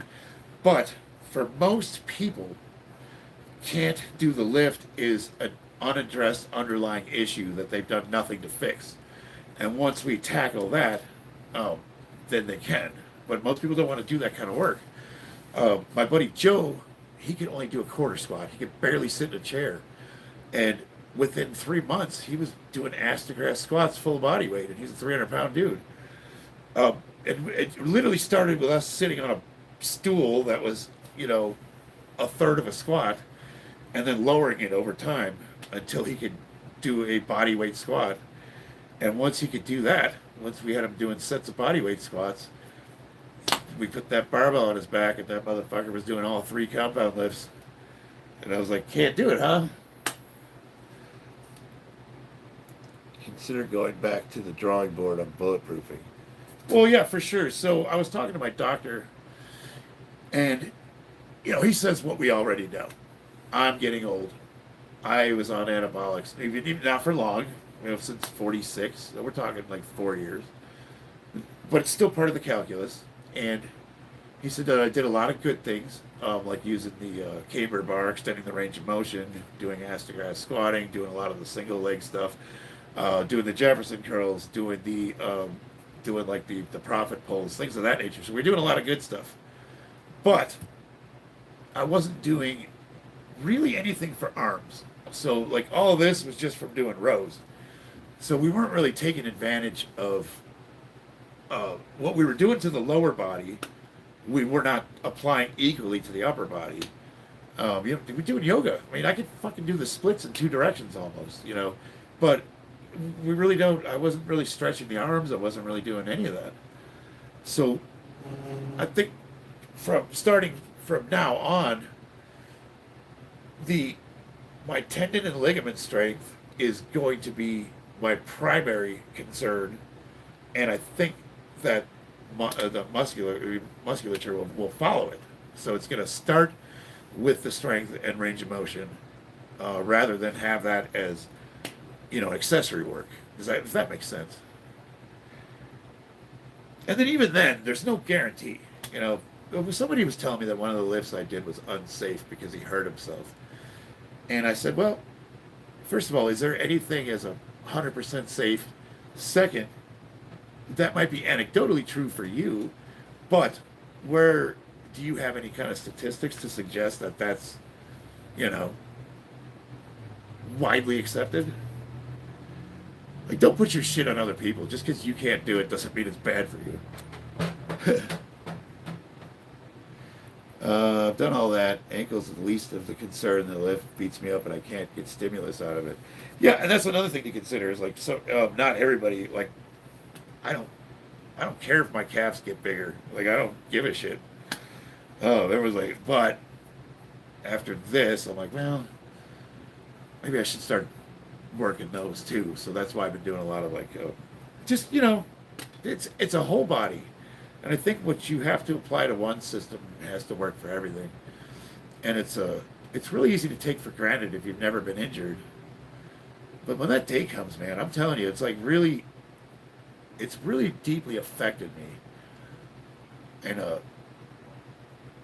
but I'm not taking it. I'm trying to change my thinking as to like, okay, this is a lesson. What can I do with it, and how can I apply it so that other people can use it? And on top of that, how do we incorporate it so that it complements what I'm trying to do? Kind of like like all the other stuff I'm doing. When I'm doing my Muay Thai work, really, that what I did that for was to condition my lower body and bulletproof my knees, and it worked. I don't deep incline curls. Well, there's a lot of lifts, but right now I'm not even working the biceps. I mean, what are we doing? We're testing the eccentric. Speaking of which, here we go.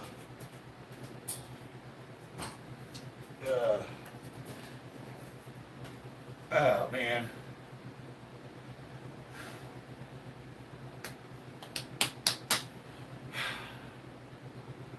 Oh, how the mighty have fallen. Come on.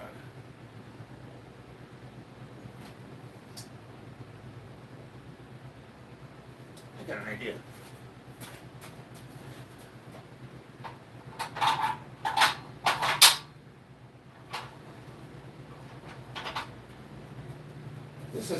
This is an angle.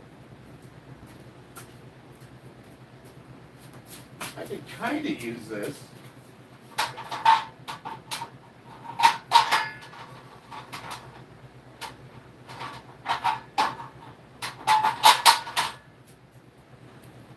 Like a Smith machine. I got my safeties here.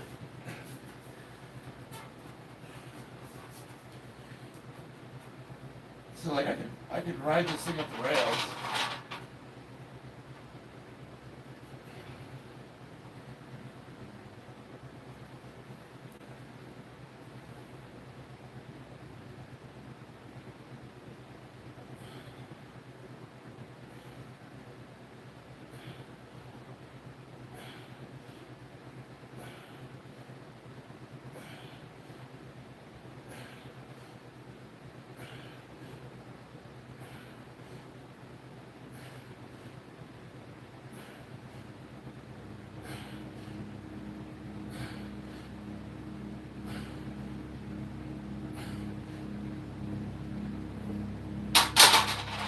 Then I don't have to.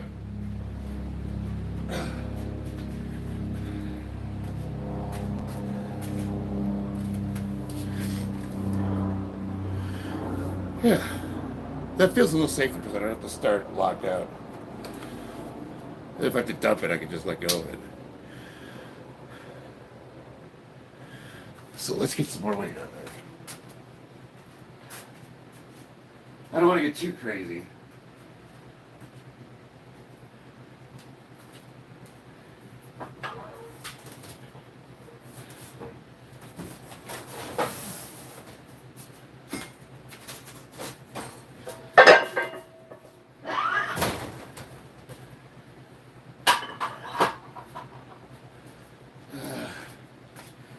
Everything in the way.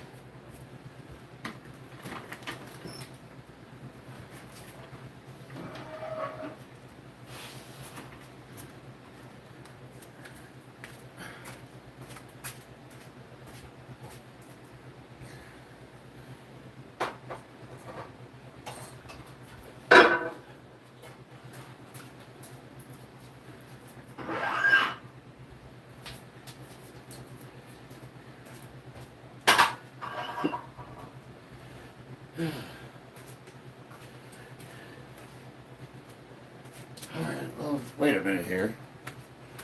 I got a Smith machine over here I was using.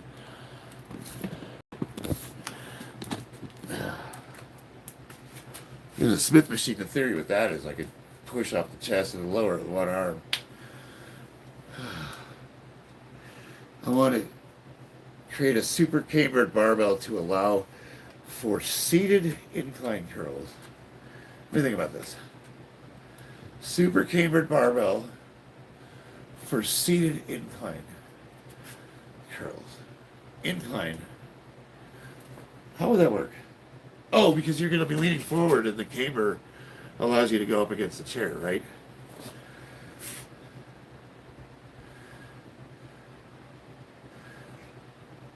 I wonder if you could use a trap bar for that. Like an animal. Yeah, leaning back. What do you think about this? I got the... no, I don't think you can use this one.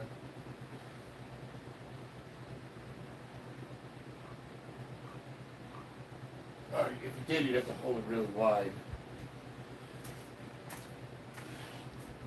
I see what you're saying, though.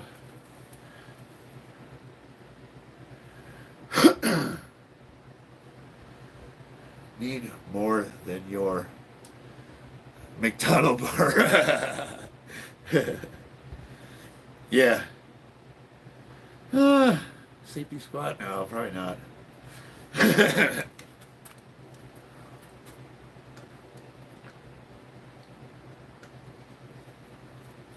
I tell you what, that weird open back trap bar, that fucking thing's heavy. It's like 65 or 70 pounds.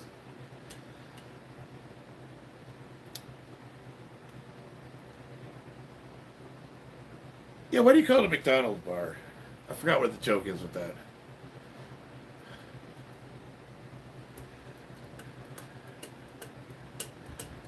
I love the camber bar though. I mean, it's like such a. You remember, Bob, when you wanted me to get that thing? I was so resistant. I'm like, I ain't use that piece of shit. And then when I started using it for everything.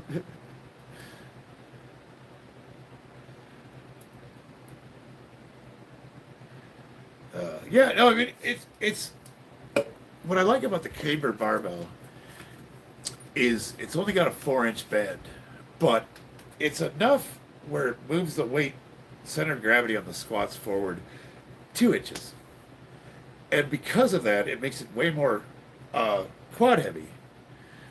So if I train almost exclusively with that thing for a couple months, and then I go back to just regular old low bar, getting ready for competition, that moving that 2 inches back, dude, it's like, oh man, it's whatever I was maxing out with feels light.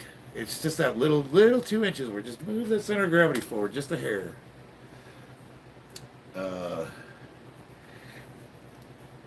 Yeah, no, I remember, yeah, but they were using that as a pejorative though, calling it a McDonald's bar. I can't remember what the joke was.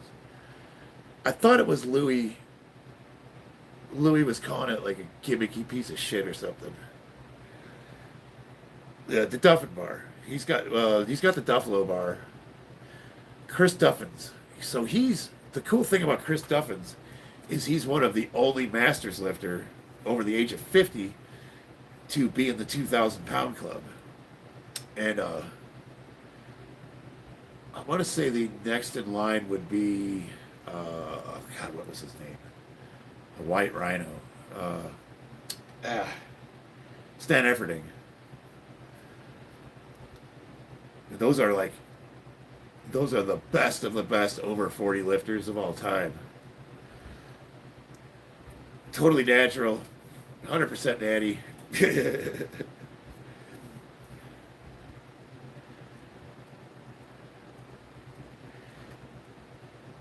Yeah, Chris Duffins is pretty much the spokesperson for Kabuki. And the USPA made it a deal with Kabuki, and they're advertising them, and they use Kabuki bars for deadlifting, and I think they're still using the Texas bar for squats. I'm not sure. But the Kabuki deadlift bar, I don't like it. It's got too much whip. It actually fucks. I think they did it because they wanted to fuck over sumo lifters. You can make your curl bar out of PVC. So with sumo lifters, the interesting thing about the Kabuki bar is the whip on it when I have a Texas deadlift bar, which is not moderate lift, but when you're coming off the ground, it bends. So it's got that whip where it goes like this. So sumo lifters, because they pop their hips like this, when they get right to about here, that whip goes and it pulls them forward. And I've seen so many sumo lifters, if you haven't trained with the kabuki bar, it ruins their lifts. They're totally fucked. They don't even know how to lift with it. I don't know how to pronounce your name. I'll call you A. What's up, man? What is that, Netherlands? Or I need glasses. I can't see that flag. Let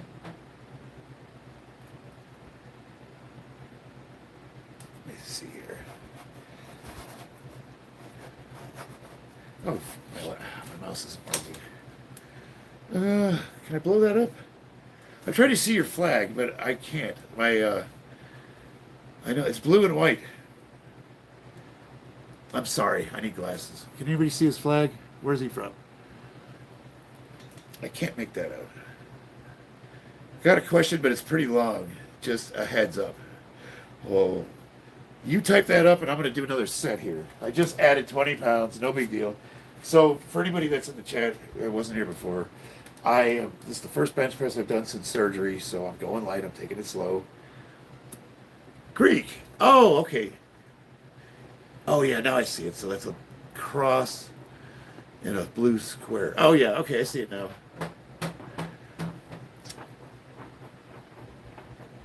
All right. Here we go.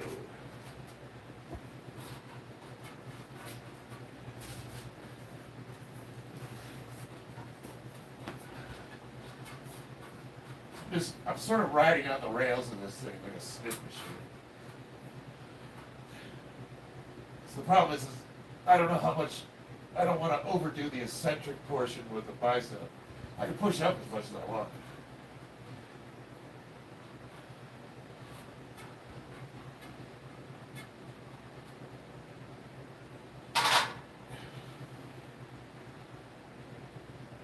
This is where I got to carry right here.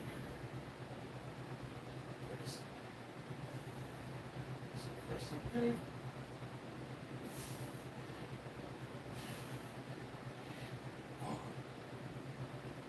One, two, three, four. 1, 2, 3.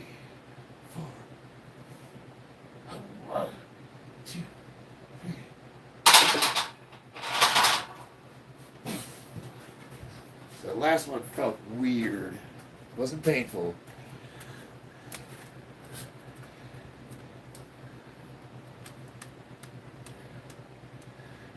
Yeah, so Bob, Smith machine, think about it. If I'm pushing the weight up on the rails, or it's riding them, I'm riding the rails, it's like a Smith machine. I take out that plane of movement. 6'2", 124 kilos. I've got 3 hernias and an injured back. Used to work out for 2 years. I've been trying to get back to it. I can't do a lot of workouts. Mountain Pew, here's what I want you to do. I want you to subscribe to my channel. You're 6'2" and 124 pounds? Wow, okay. Go to my page, and right at the top, there's an Instagram link.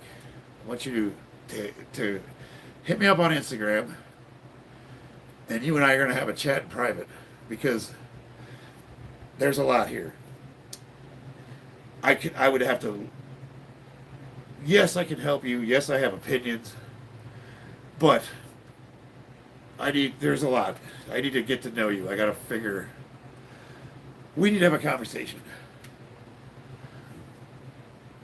So you're 6'2", 124. Incidentally, Bob is well, all the guys in the chat. But Bob, you can also talk to him as well. Well, everybody, Spencer, I don't know. I mean, I don't want to speak for anybody. So, got pneumonia, knocked my weight down from 145 to 105 last year. How old are you?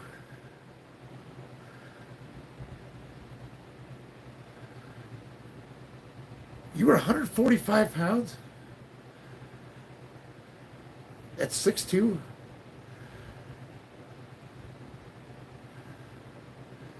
In your 20?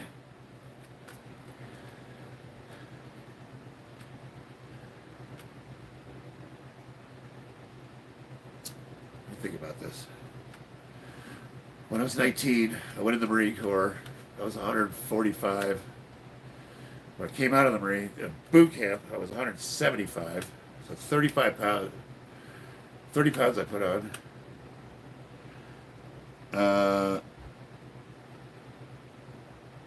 So I get that. You're tired. You feel lost. So I work full-time construction.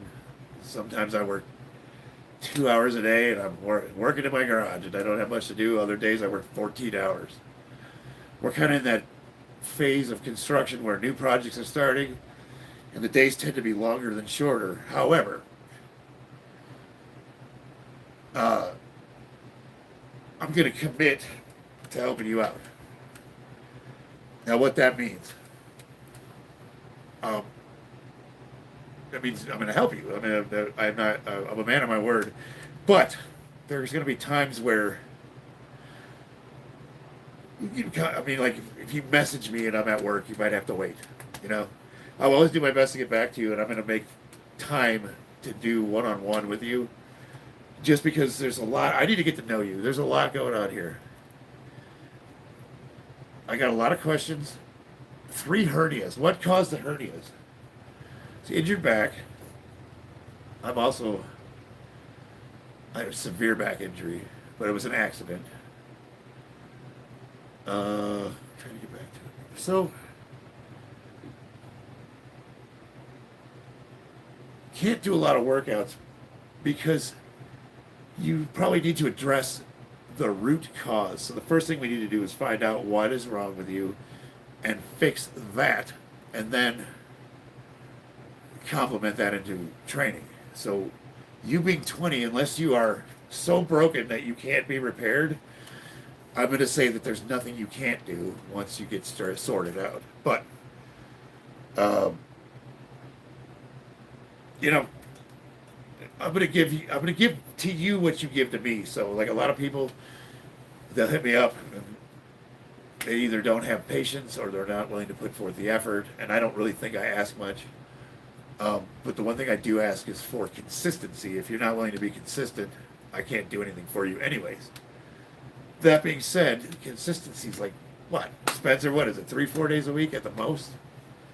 You give me 3 days a week and 6 months and I'll get you sorted out. Thanks, Spencer. And Spencer's another excellent resource. No, you're fine, dude. That's what we're here for. Most of the time, we're just talking shit to trolls, but anytime I get a serious question, you used to play basketball? Nice. Jumping tore muscles. That's how I blew my knee out. I played 1 year of junior college basketball and 2 years on the first Marine Division team. A little bit of, I had hops too. I could get my forearm above the rim. I could still just 50 years old, 5'9", not a hair over. I could still jump and grab the rim with 2 hands. Let's see. So, Terry the Troll says, do you use a squat plug? Yes. It keeps everything in place because your mom's really heavy and I don't want to have a hernia. I just find that like a really good way to just wedge it all in there.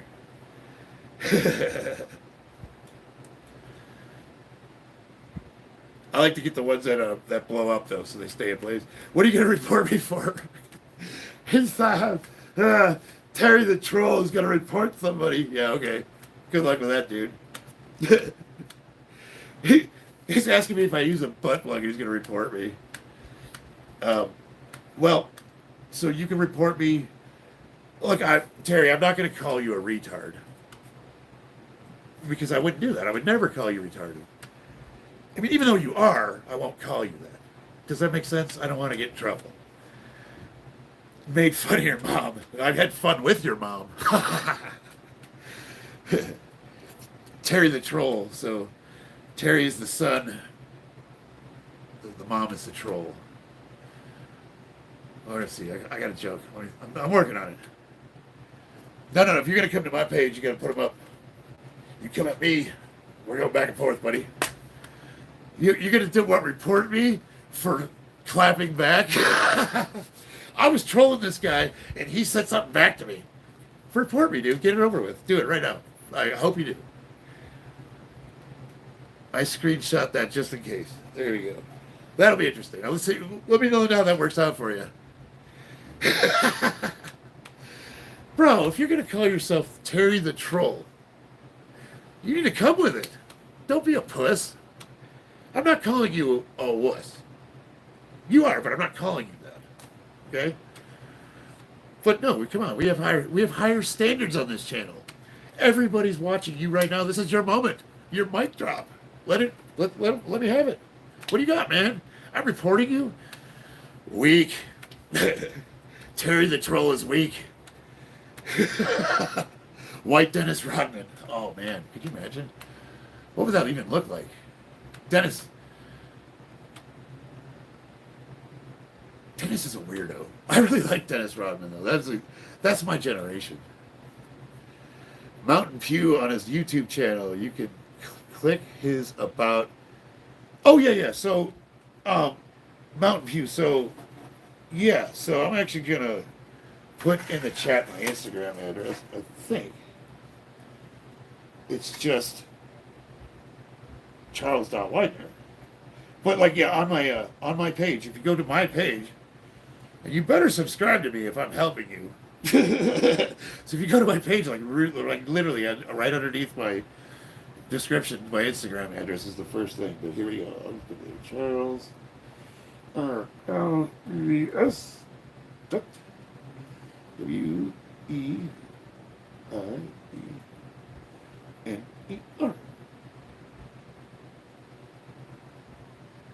And it's not capitalized. I hate this fucking tablet. Why is it my laptop, the charger's broken? Come on. And it's got this fucking otter case on it, which covers the screen, and it makes it hard to use. You have to press super hard. It's stupid. And on top of that, it's an iPad, so it's even dumber. There we go. That's as far as I know. That is my Instagram address. You going to bed, Bobby?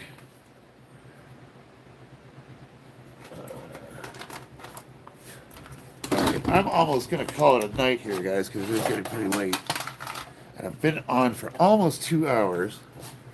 But I want to do one more set. Everything's feeling good. The arm feels good. I'm not feeling any pain. I'm not going to go up super heavy. I guess I'll just add 20 more pounds.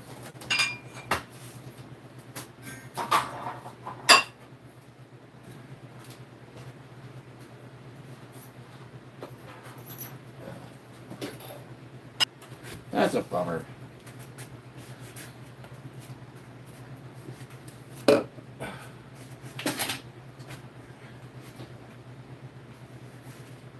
This feels good though, man. This is like the first bench day since I got my surgery, and I'm really excited. I know it's not much weight. It's 185 pounds, 180 pounds. But is that, let's see, 135, 45, 60, yeah, 185 pounds. But it feels good. This is the first time I've actually been able to actually bench press since I had surgery. And before I blew my bicep out, I was hitting over 400 pounds. So I'm really, really excited. Hot as hell here. Retracted his message. All right. All right, Bobby. Good night, brother. Adam Conrad.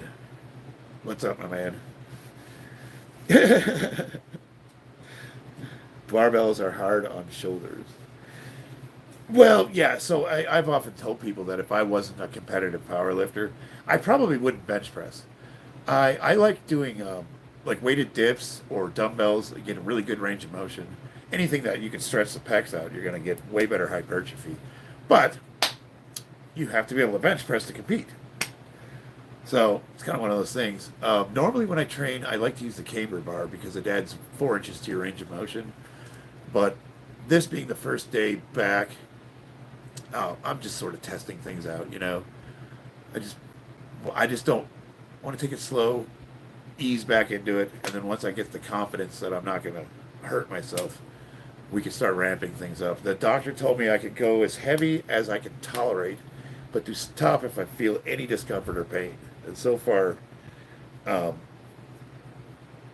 I haven't had any issues. Well, I'll tell you what, Adam, if you want to buy me some dumbbells and send them to me, I'll start using them. You work with what you got, right?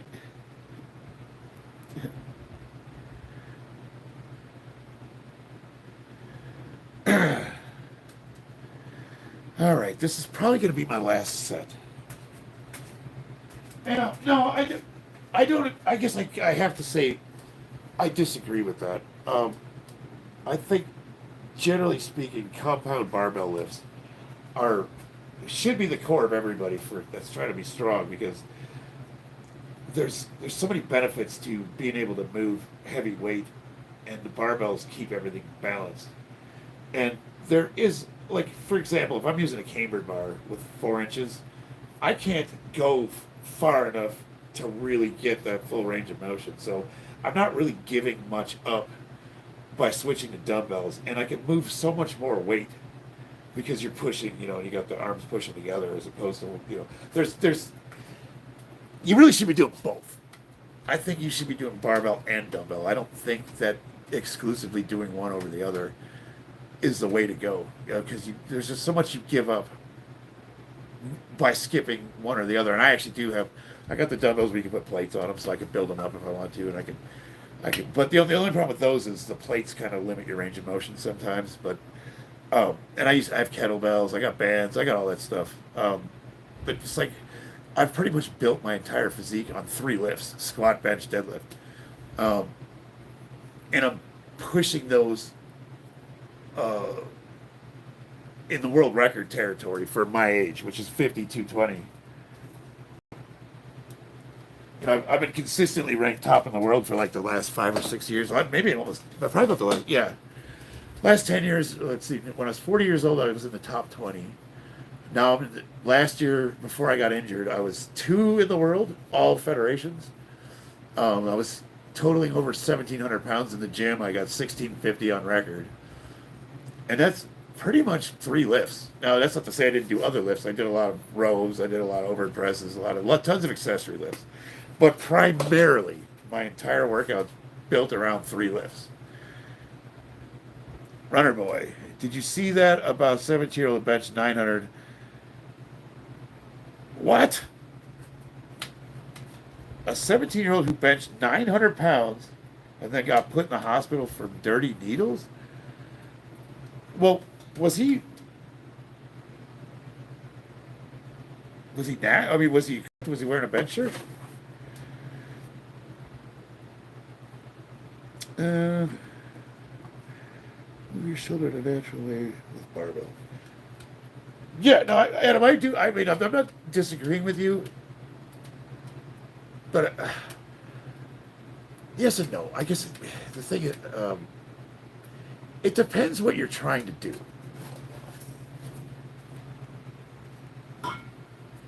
If we're talking like max output, he had a bench shirt. Okay, that makes sense. Sometimes those bench shirts add like 400 pounds to your lift. Like, who's that guy? What's his name? The world record holder. He's got like a 1,200-pound bench with a multi-ply shirt. And then in the gym, he's pushing over 600 pounds. But then Scott, what's his name? Scott. I know him too, personally. Scott, what is Scott's last name? Anyway, so he's over 1,000 pounds in a bench shirt, and he benches around 650, I think is his max. I mean, that's 400 pounds that shirt adds. Yeah, Scott. Yes. But I know Eric Spoto too. He used to train with us at Iron Addicts. But he was a natural lifter though. He never used a shirt. The thing is though, is that that's so much weight. Like guys will say, "Well, I'm sure adds 400 pounds to your lift." Yes, but that is so much weight that just unracking it, and that shirt has no advantage at the lockout position. The mechanical advantage is like from here to your chest, and then it's like a slingshot. Once you get up to here, that's all you. It, so much weight that his bones were bending. Um, like the human skeleton, no matter how strong you are, is physically incapable. It's like his arms are ready to snap, and it's just crazy. That's such a crazy sport. Now Eric Spoto, when I was training with him, that was back in 2018.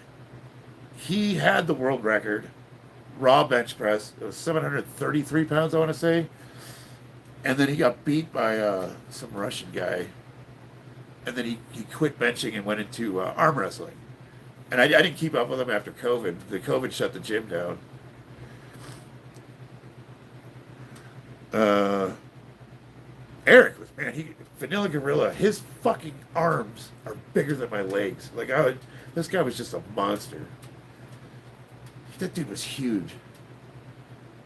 He had these just crazy fucking triceps on him. I'm just staring at his arms and I'm looking at my legs and I'm like, holy shit. Yeah, yeah. Just like, you got your fucking, the ulnar bone in your arm is flexing. But I guess it's equipped lifting. It never appealed to me, but it's a different sport. It's a different discipline. Power lifters, raw power lifters. It's only been recently that raw's kind of gained popularity and starting to. For me, I always was a raw lifter because I'm too fucking lazy. One time I did actually put a squat suit on just to try it, and it was just a single ply. It's like one of the ones you could buy from the store. And like a lot of those guys, like Scott, his shit's custom fit. It's tailored to him, and he spent multiple thousands of dollars custom tailoring that thing. And he has to have people like put his sleeves on. Like you see like two guys wrenching his shirt on. It takes him a half hour. And I'm thinking like, what?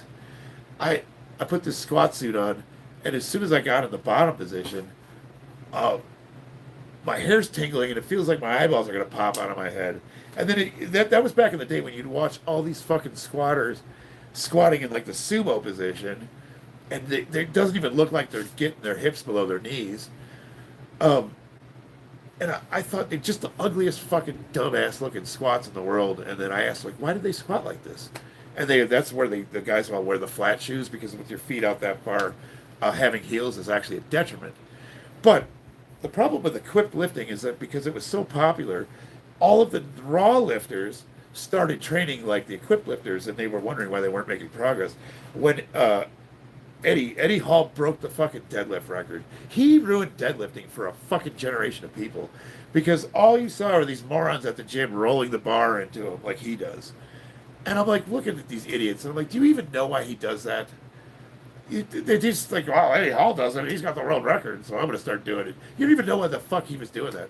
The reason why he had to roll the bar into him is because he couldn't fucking reach the bar with that suit he was wearing. He was also wearing a fucking squat suit, and he could not get into position. So he had to literally bend over, grab the bar, roll it into him, and let the weight pull him down into it, and then he would shoot up. Well, if you don't weigh 400 fucking pounds and you can reach the barbell, you don't need to roll the goddamn thing. And like monkey see, monkey do.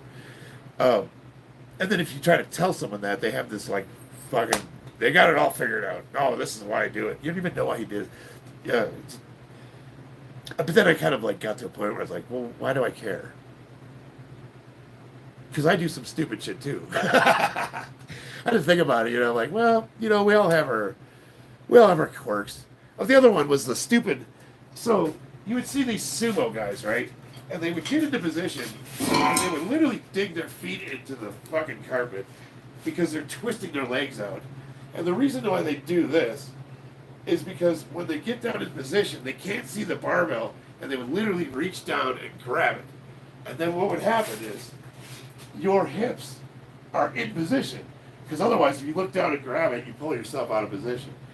These guys are lifting so much weight that they've got their technique to where they would reach down and literally pick the weight up and shoot up. Well, then what do you see? You see all these dumbass conventional lifters coming out to the platform and doing this shit and going, ooh, and then picking the bar up. And I'm like, what are you fucking doing, moron? Like, what is this? Like, you could just look down and see the fucking thing. You know what I mean? It's interesting how outlier athletes like Thor, like Eddie, like all these guys who are 1 in a million lifters would come on the stage and they have these little traditional things they would do, and then you would see an entire generation of lifters doing the exact same shit without having any fucking clue why they did that stuff to begin with. And it just used to crack me up because I just watch these guys and I'd be like, what are you doing? Like, what do you do? What is this for? What does that do for you? Well, some arms don't get out of position. You just reach. What was my tradition? I would just like walk. I walk out of the bar and just be like, oh, but so the one thing I would do though, the guys used to get me for, is you see a lot of guys, they will pop their hips up and then shoot down and it would give them that little momentum. Well, I kind of did the same thing, but except for I would slack and I would kind of bend my legs out and then my arms are loose. But I would shoot, but I'd always have my arms locked out. Boom! And guys used to say, well, that's how you popped your bicep. I'm like, no, that is not how I popped my bicep. I was almost locked out when that popped.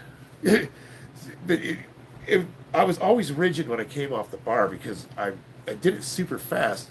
And the first thing I would do is pull the slack out of the bar. So you would see the bar bend, and then my hips would shoot at the same time as my legs fired down. So it's like a 2-part pop up, fire down. And that was a way to make sure that my hips didn't come up. Because one of the bad habits I had when I first started was I would reach down and grab the bar, but then my hips would come up like this, and I'd wind up almost doing a good morning. Well, the way I fixed that was with speed pulls. I'd literally just go down, grab the bar, and just pull it up as fast as I could. Speed corrects form because it forces your body into using everything. The other thing I would do is, like, if guys had issues with not being able to find the right placement for the barbell, you know, if it's too close, you sit back. If it's too far, you bend over. I would have them lift the bar up, lock out, and I would say, now set the barbell down. And they put it down, and I go, there's your position. 90% of the time, wherever they set the barbell down was perfect starting point. But we like, I guess the moral is we all have our little quirks. But it just used to crack me up how many people just started doing stuff because they saw other lifters. Yeah, Eddie's a monster. I love Eddie Hall. He's like a hero of mine. But, you know, he could not, with him and Thor both used a multiply squat suit, which provides mechanical advantage. Now, the strongman rules for competing, as opposed to powerlifting, is strongman is you can use anything that gives you an advantage. They don't give a shit. You can use straps, you can use a suit, you can use knee sleeves, wraps, whatever. They don't care. But with powerlifting, you have to do it by the rules. So, but the argument is, both of those guys picked up more weight than any other human did at any point in history, regardless of whether they had equipment or not. So, you know, like, okay, good in my book. And it was like, so, yeah, if you can't lift it raw, you can't lift it. But the one caveat I would add to that, or star, if you will, is that it's really a different sport. The cues, the way they train, I think that's the slingshot, the board presses, all the overloading, all that stuff that you saw raw lifters doing for years, which shortened the range of motion but allowed them to move more weight, like doing board presses or pin presses or whatever, is training that facilitates equipped lifting because it strengthens you in that range of motion where you need to have the most strength. And that's how a lot of us trained, including me, for years. And it wasn't until I switched to almost a Menser style high intensity. I don't think Mike Menser had the full picture, but I like the one set to failure, kind of like a Wendler, like the 5-3 one. I think he had a lot of things right. I lowered my volume, raised my intensity, but the other thing is instead of doing overloads, I went with things that extended the range of motion. And once I started doing that, all of my lifts exploded. I was at the strongest I've ever been in my life at the age of 50, and I was totaling almost 1,800 pounds in the gym. God damn it, man. If I wouldn't have blown this arm out, it doesn't matter. It happened. Deal with it. But that'll, I mean, yeah, so I think the sport's catching up to getting away from all that goofy shit that equipped lifters do. And they're starting to understand that, for the long, it's like you train the way powerlifters trained, but those powerlifters were different. They lift different. The lifts are different. The equipment's different. Everything's different. That's why I think Ed Cohn is the GOAT. Or John Hack. Those are I think the two best lifters of all time for the sport of powerlifting is Ed Cohn and John Hack. And then you can't really call Eddie Hall and Thor powerlifters, even though Thor does compete in the USPA. All right. So, like I was saying, this is the first time I've benched since I've had bicep surgery, so I'm just going light. I'm taking it slow. I'm not doing full range of motion. Doc says I can go as heavy as I can tolerate. And if it's uncomfortable or painful, don't do it. So we're just we're not doing much. But this is literally the first time since March that I've done bench press. So. And I'm starting with the pins kind of low because it's the eccentric portion of the lift that's dangerous. So pushing up is not a problem. So I'm kind of using the rack as a Smith machine and riding the rails up.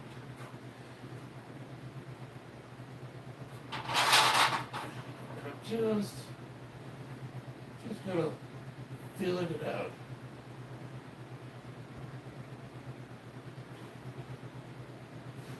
And if it's uncomfortable, I can dump it because I have safety pins.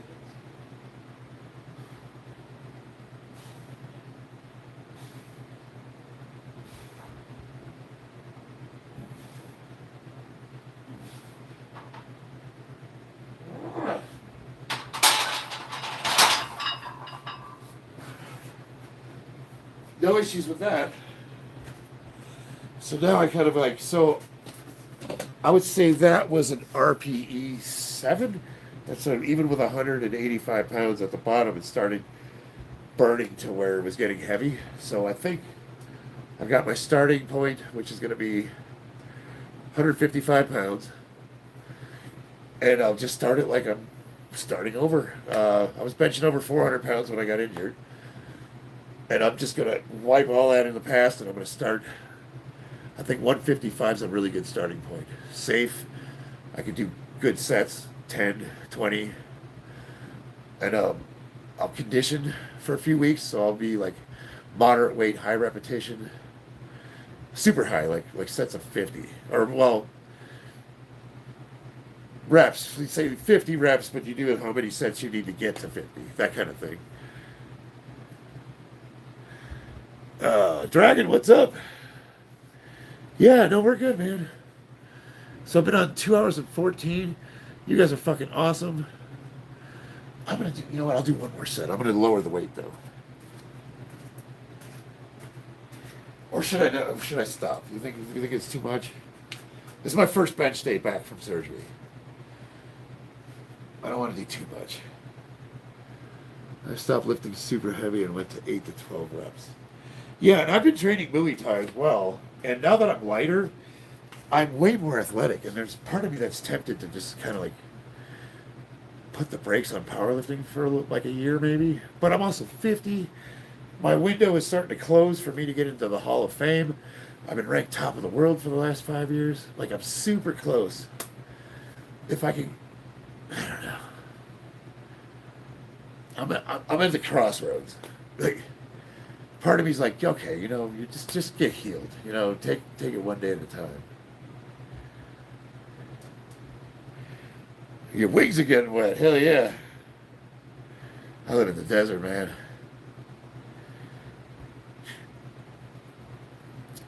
I don't think I'll ever stop training, but if I ever do stop competing, I still want to be strong.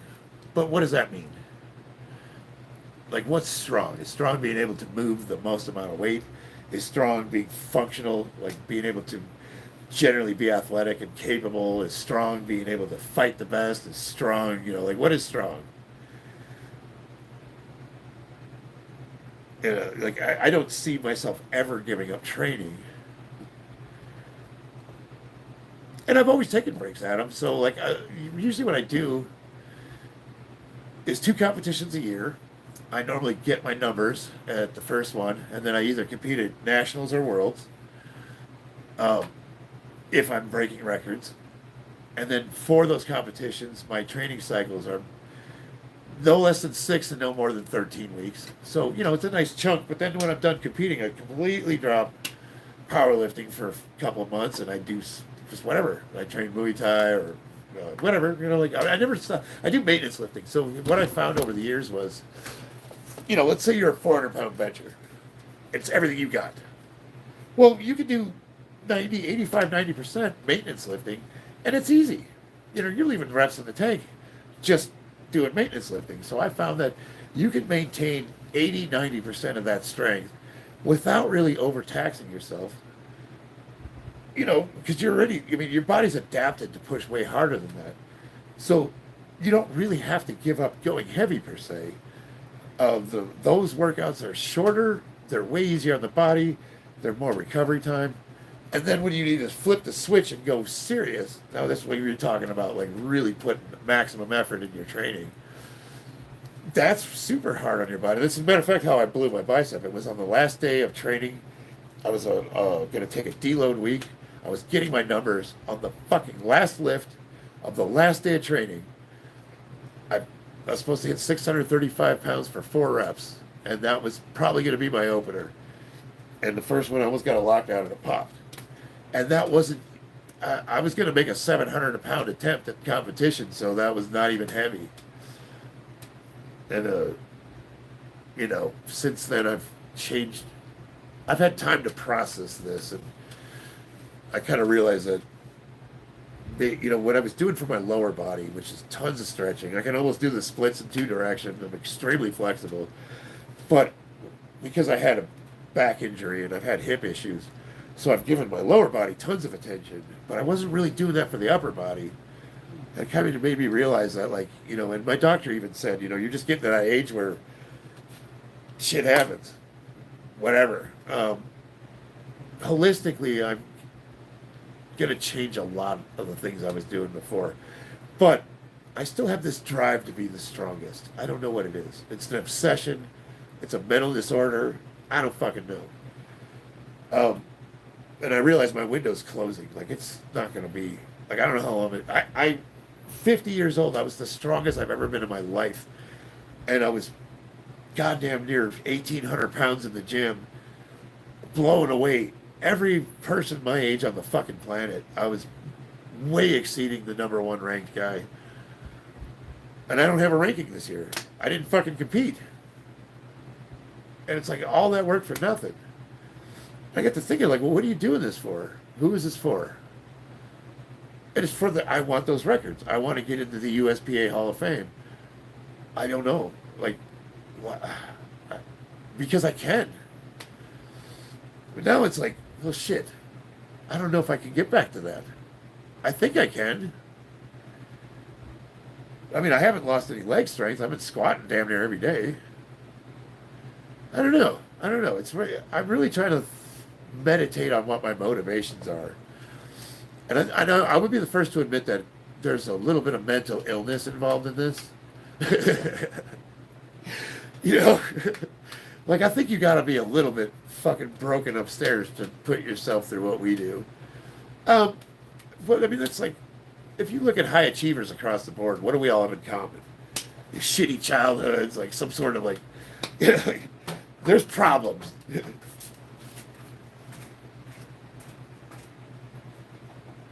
Shit. That ain't good. Yeah. All right, last set.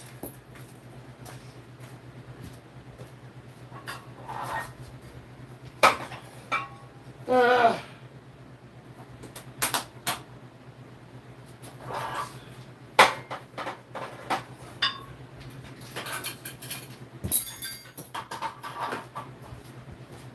keep it light.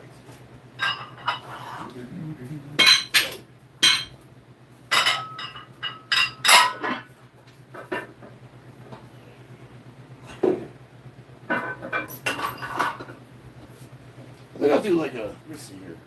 I'll do like a close grip. Or maybe I should do wide. Oh, work that chest out. Thomas, what's up?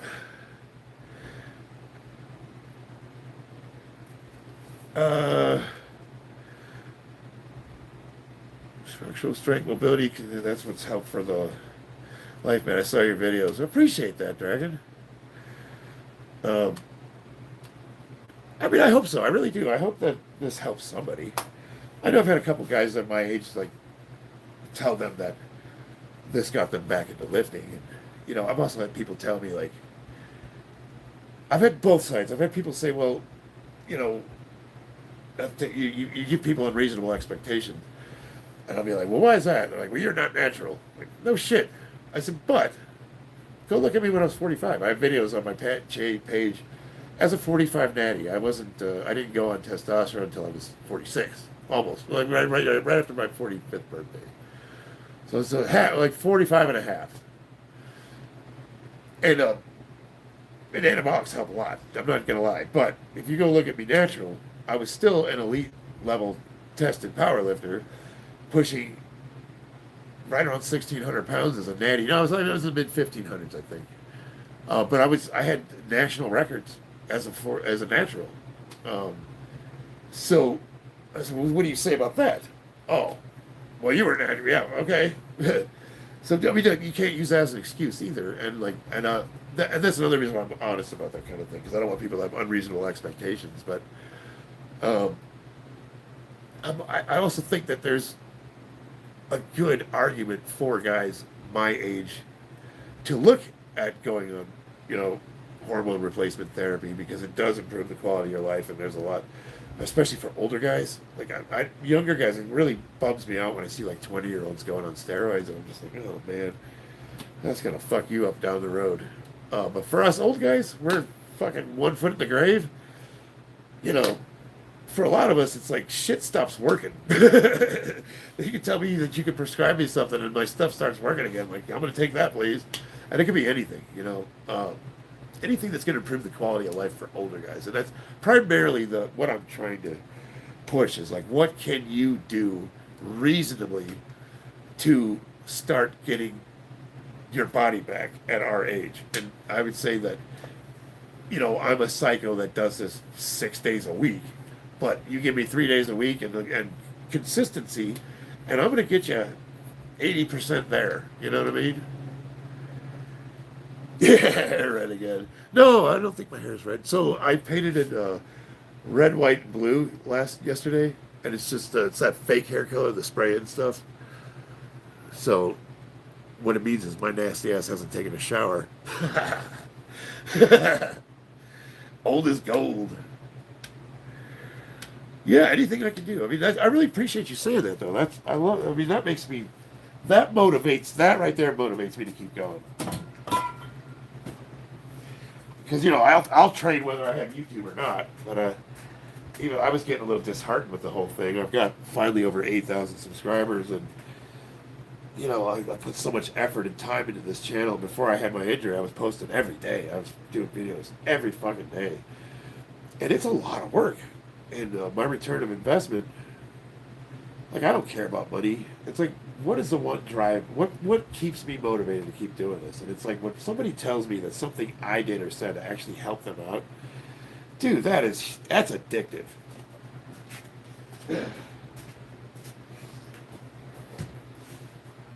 Alright. I guess we'll go with a little bit of a wider grip. I don't know.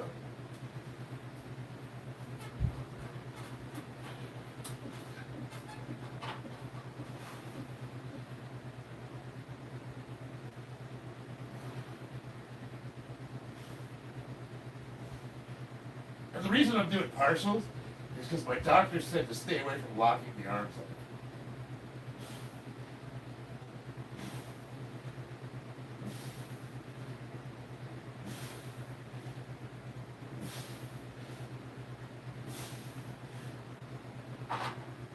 Oh shit, I'm already failing. God damn. Just imagine 3 months ago I was bench pressing 4 plates and now I can barely move 135. Fuck. That's alright though, it'll come back pretty quick. Now that I can actually do the movement. Probably take a month or two. I'll guarantee you I'll be over 3 plates before July's over. I'll be repping 315. As long as nothing hurts, right? As long as structurally I can, I'll get that back pretty quick. I guess you know what I could do?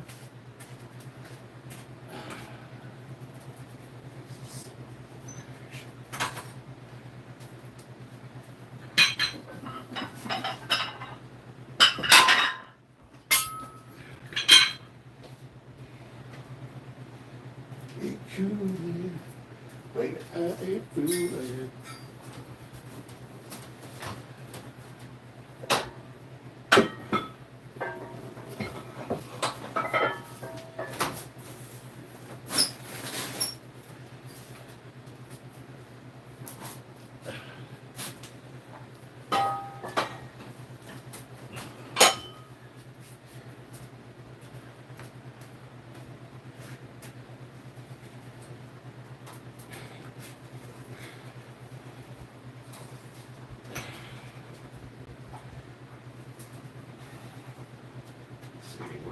So he wants me to avoid locking out.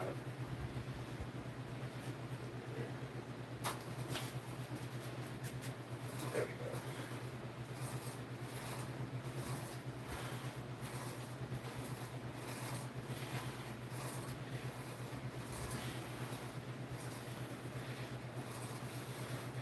Yeah.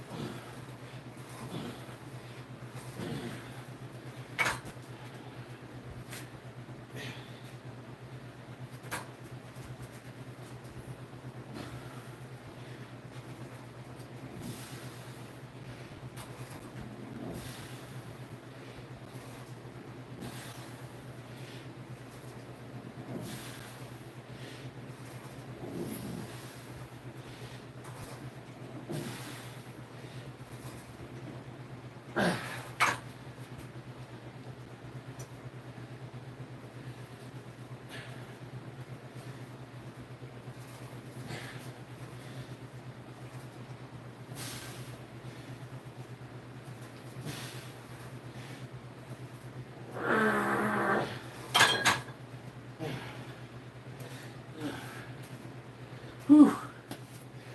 God damn, I've gotten weak. All right. Yeah, those are you just turn your supinate your grip and do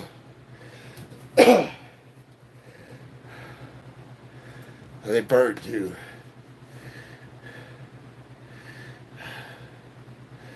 Let me see. I wonder if I get that.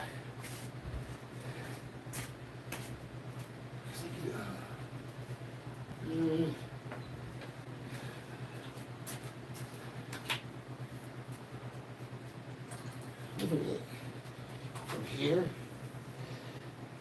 just get down and extend the arm all the way.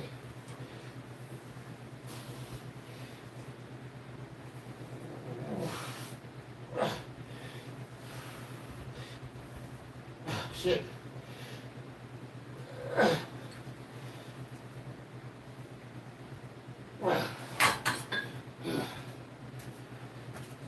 Superset.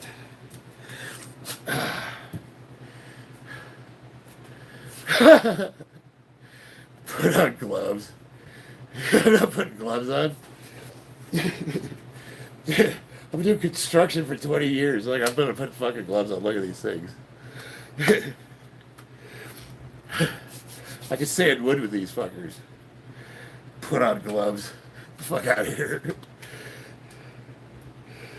Thank you, Russ King. Appreciate that. What do you mean for my age? You know, I was at the gym, man, and the 70-year-old guy was working out. This kid walks up to him and goes, "Wow, I hope I'm like you when I get to your age," or something like that. And he looks at him and goes, "You ain't like me now, motherfucker."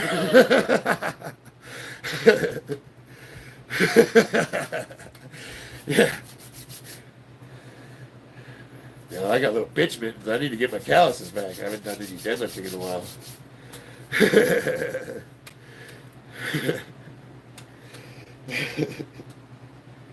No, it's all good. I appreciate you guys. Yeah, I don't know.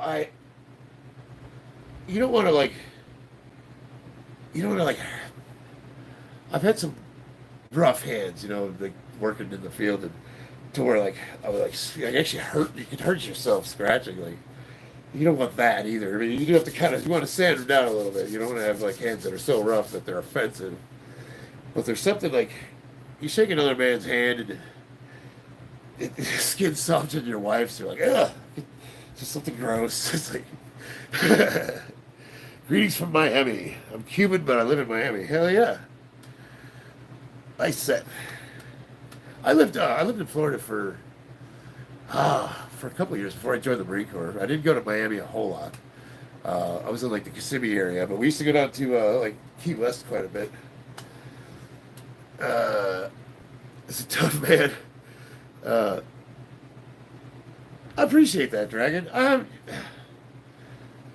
don't see myself as that. I mean, like, I can handle myself. Like, if somebody tried to attack me, I'm sure I can defend myself pretty well, and I consider myself pretty assertive and physically strong, but at the same time, I don't really carry I don't think that makes me better than anybody, or I don't know. We are who we are. Just try to be me, you know. You're on early. 55 and hit 19 strict pull-ups. Jack, hell yeah. I wonder, I still haven't been able to, I don't think I've gotten the 1 hour pull-up yet. I've been working on it. It's going to be really cool. Be able to, come on. Can't quite, man, I'm getting close. I get past that sticking point. I think it would be really bitching to be able to do 1 arm pull-up. I've got pistol squats down. I can do the 1 leg pistol squats pretty well now. The 19 strict pull-ups, fuck yeah, man, that's like legitimate. You know, being a Marine, pull-ups are kind of our thing. But, dude, 19 pull-ups. So what's your body weight, Jack? That's fucking awesome.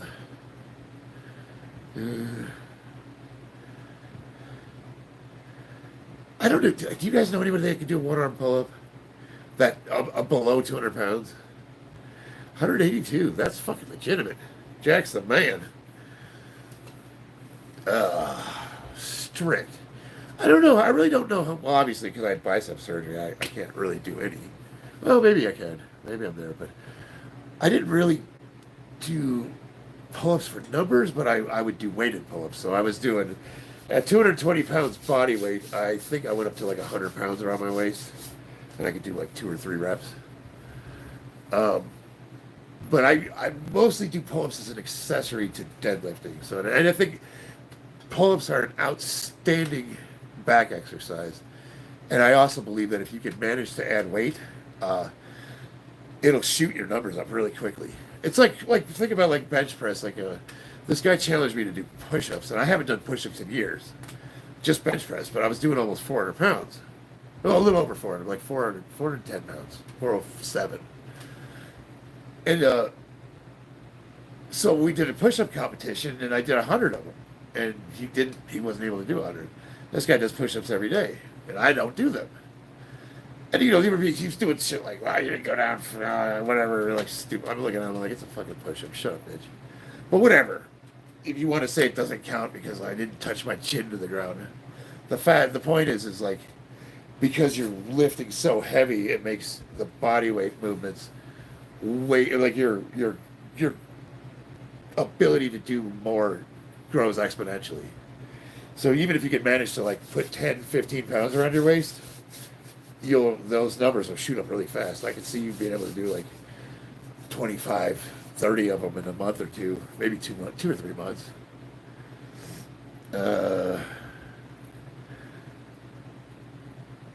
25 for 6 reps. Okay. Oh, yeah. Okay. Yeah. And that's the thing. It's like you probably, even if you don't get like the best form out of it, if you get the majority of the range of motion, it's still like it really helps. It's awesome. You got a break. Yeah, Corey. Death comes for us all, my friend. The difference is I ain't scared. You go live in a hole if you want to, but your days are still numbered, brother. But I guess my question would be like, why do you care? But thank you, I appreciate it. Don't explode. I don't know, man. Maybe I'll quit lifting and then when I'm walking the dog, I'll get hit by a school bus. Yeah, I don't know. There's no such thing as like safe anything. Like everything's dangerous to some degree, but you do want to try to mitigate things. It's like I'm not trying to get hurt. Do you play video games? Yeah, no, I actually do quite a bit. Recently, I haven't. I've been super disappointed with most of the new releases. The last time I paid for a video game, I bought the full version of, what was it, Halo Infinite. God, that pissed me off. And everything's pay for play. The new Warhammer release, I have a lot of fun with that one. I haven't done any new gaming, but I've been playing a lot of older titles. The newer releases suck, man. Do push-ups relate to bench directly? They can. They can. Can you take a Sith apprentice for lifting? Absolutely. Can push-ups exclusively relate to bench? Yes. But you got to do them in a certain way. And a lot of times with the body weight exercises, the real compliment is bulletproofing. For a lot of my pushing movements, I actually really like to use like the parallel bars because of the range of motion you can get out of them. And obviously because those raise you so much, you kind of have to put your foot up on something. You got to change your angle. But the arm is, I wouldn't say it's completely healed. This is I'm 14 weeks out, so I just got the clearance to start doing resistance training. I've seen everything related to Halo. I like Warhammer better, but I'm kind of a Halo nerd. I'm one of the OG guys. We used to do LAN parties with Halo 1. Like I'm that guy. One of these guys who are 240 pounds can do like 100 push-ups straight, and when they combine. Why is the combine record only 50?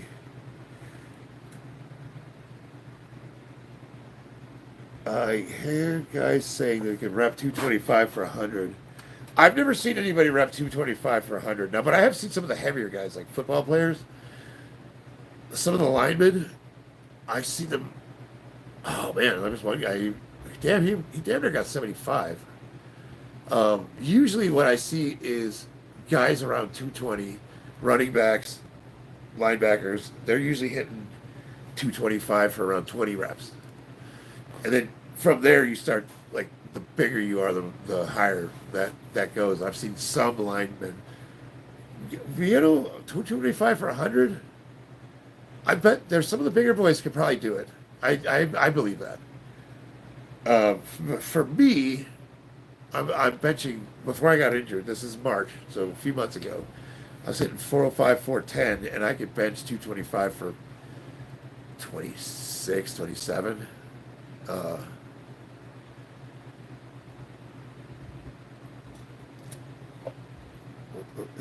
got my bench for 181 rep, 25 and 13 a week. I feel like, no, I believe that, Corey. you have to understand. So like a lot of guys that can't do what you just described, are obviously gonna say you're full of shit. Everybody wants receipts, but you never hear people that are competent lifters say that. You'll never hear a strong person ever criticize your lifting. Why? Why would I? Have you ever been in a gym and have someone come up to you and go, I bench more than you? No. But online, yeah, sure. I guarantee you, 99.9% of every single person that says you're full of shit is somebody who can't do what you can. And I mean, even I have videos. You can watch. I have a video compilation of me hitting over 400 pounds on the bench, and it's like 10 times in the last 4 years. I got a compilation of all the times, and I still have people say shit like, "I mean, you got too much arch," or what was the other one? I hit 475, but I had a slingshot on, and I said I had a slingshot on, but I'm still 475 pounds. But you hear like all the comments, any discrepancy they can find in your form, they will, you know. What was the one? One guy, what did he say I did wrong? I've always touched my chest. Oh, he said I wasn't going down all the way because I don't bury the bar in myself. You know, you see the guys push the bar and then they spring it off of them. I just touch my chest because in powerlifting you have to pause it. They give you a press command, so you lower it, pause, press, boom. I'm just whatever. But you now never had a comment from anybody who was stronger than me ever. Guys that are strong, all we care about is you're making progress. We don't give a shit. Nobody cares what you can bench. I promise you. Like, if you're lifting with us at the gym, nobody's ever going to exclude you because you can't hit a certain number. If anything, we're like, get in here. We want to get you to where we're at or stronger. Like, it's, I don't know. I don't understand it personally. It's fun to compete with people in good spirit.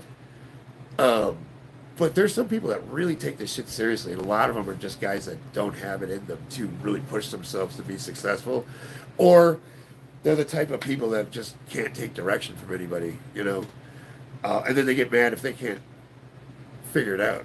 It's always ego. It's always ego. It's always some sort of people that tend to blame other people for their problems.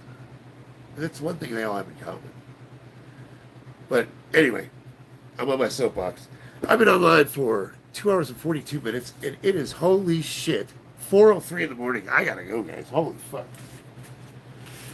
Oh, man. My wife's gonna be pissed. I gotta get up early, too. Well, technically it is early. Should I just stay up? Let's see here. I come from a single mother who lived in the government. Off the government. My dad left on Christmas.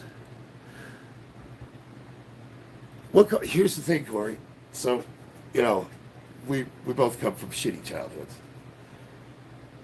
And we have this insane drive, right?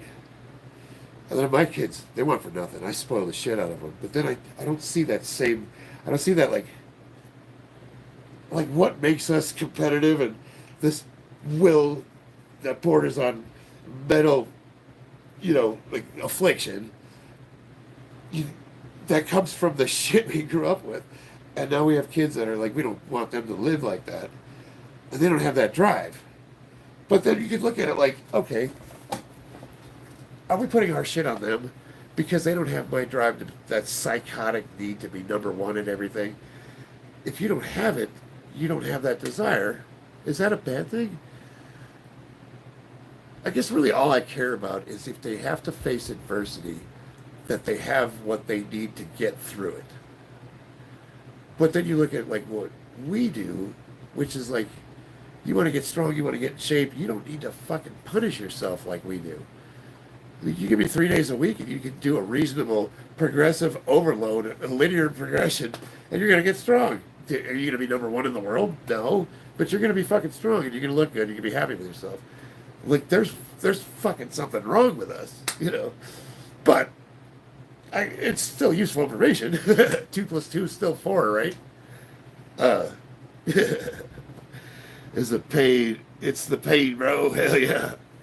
Yeah. Why is it called psychotic? Like, I don't hate my dad. He's a ranger and he's played for 2 decades. Yeah, I don't. You think it is a little bit psychotic, and I know it's okay. I like it. I embrace that. I embrace that. I'm different from most people, and it's you know we like I did this last 6 week training to get ready for this competition, and it was so brutal that I hated training, and I still put myself through it. And towards the end there, I was like, "Fuck this shit," and then I injured myself, and all of it was for nothing. And you know, here I am. I'm starting to get healthy again, and I'm already thinking, "Let's do this." And most people are looking at me like, "Are you fucking nuts? Why would you do that to yourself?" I don't know. I like it. Fuck you, because that's why. I don't know, because I can. I don't know, because I'm made different than you. Maybe it's just like a fuck you to the people who say I can't. Just they're putting their shit on me, or maybe it's I don't know. Like, I just fucking want to, and I don't have a logical reason. It doesn't make sense. I don't know. It's all good, man. All I know is that we're all here for each other, and yeah, like I told the other gentleman I was talking to earlier, hit me up on Instagram, and we can talk and we can discuss your situation, and maybe I can help fine tune you a little bit if I can. All right. Hell yeah, Dragon. I'm gonna get offline. I love you guys. Hit me up on Instagram if you want me to help you. You better subscribe to my channel. I think that's a small price to pay. I love you guys. I'll see you on the battlefield.